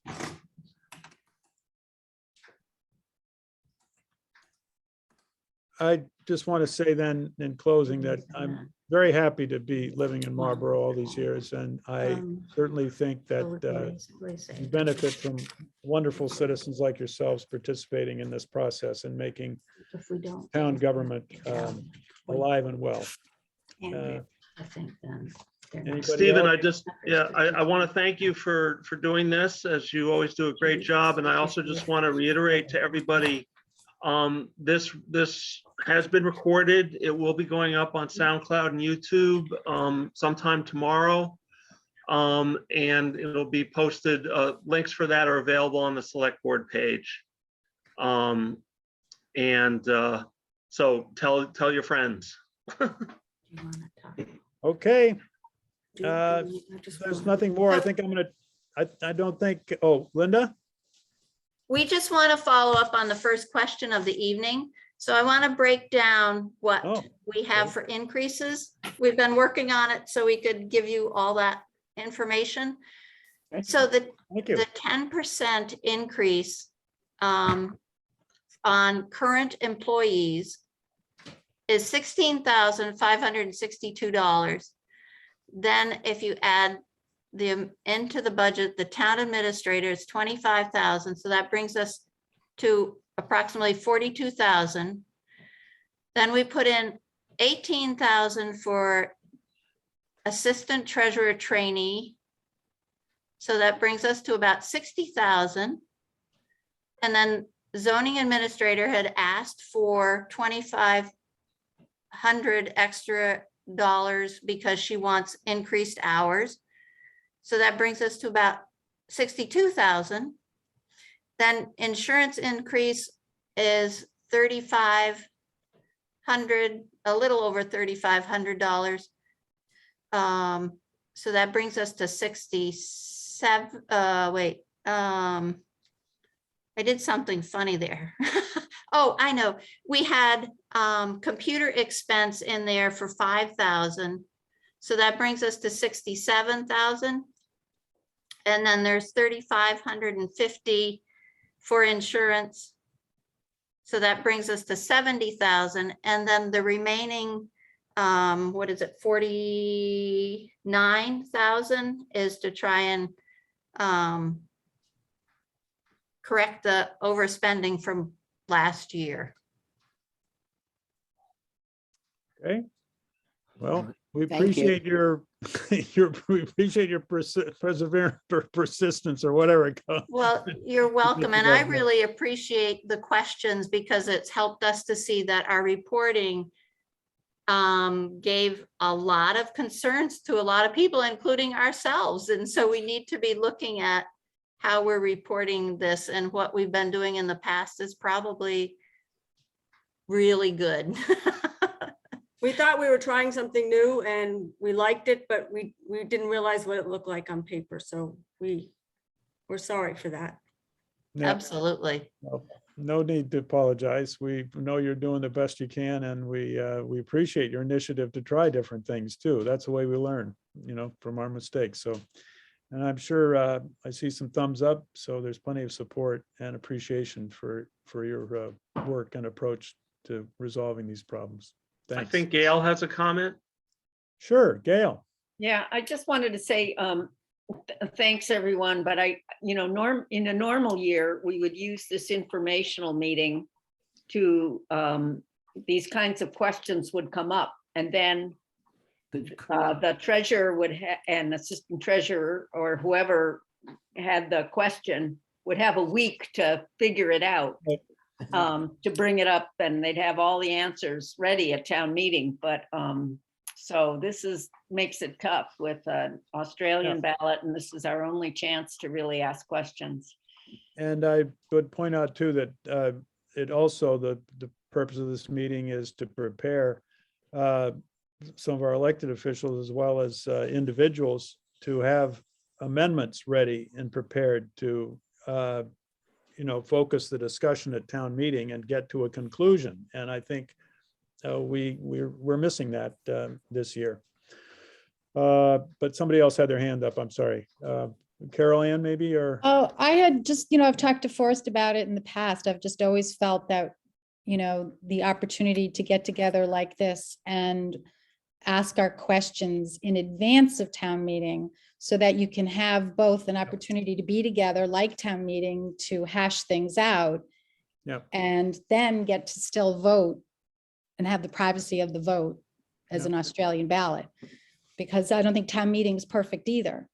So it's like it should be a multi-step process, not just like this, here you go, now vote. That doesn't work, but town meeting doesn't work for a lot of people either. Yeah, and people don't come to our usual information meetings as they have tonight. That's for sure. That's right. So. I mean, The remote meeting gives us, takes things away and gives us some gifts we wouldn't have had otherwise. Vanessa? Yeah, I just wanted to say, I actually kind of like the fact that we can just, zoom in from home. And I agree with what Carol Ann just said, that like town meeting doesn't work for everybody. It's just too difficult for me to take that day off. So this was actually very helpful for me to come to this meeting tonight remotely versus in person. But then I also hear what other people are saying is it'd be nice if we had this time to, adjust things and have answers and maybe have an additional actual meeting. But I like the privacy of the Australian ballot as well. So there you go. Okay. Anyway. Oh, pros and somebody else cons. has their hand up Thank there. you. Thank you all. Good. Thank you. Lindy. Yeah, I just wanted to say that the link that Francie was trying to put in, I put in, so it should be in the chat. Oh, thank you. Towards the, Thank at you. the top, do they turn at the top or the bottom? There it is. At the bottom. Yeah, okay. Yeah. Just help people along. Bye, everybody. Well, I'm ready to bid the select board good work as this meeting follows on, and anybody's welcome to stay, I'm sure, although is a different link, Nick, or not? No, it's the same No, link. we're gonna kill the recording and then restart. It's not the same link. Okay, So well, you can thank just stay on. All right, thank you very much. I'm gonna. Forrest has one thing, it looks like. Uh-oh. Yeah, Forrest. Uh-oh. No, not enough. Oh, I just wanted to take a moment because also at town meeting, we usually thank the outgoing select board chair. And I just want to thank Julia for her 3 years on the select board, and boy, grinding through this last year and a half has been rugged, and thank you to all the board, but Julia as well as chair. Here, here. Yes. Joe is clapping, yes. Okay. Thank you all. Thank you, Julia. Thank you so much. Thank you, Julia. Yeah. All right. Well, take care and cast your ballot and get your neighbors to cast theirs too. Thanks. Thank you, Stephen. Bye-bye.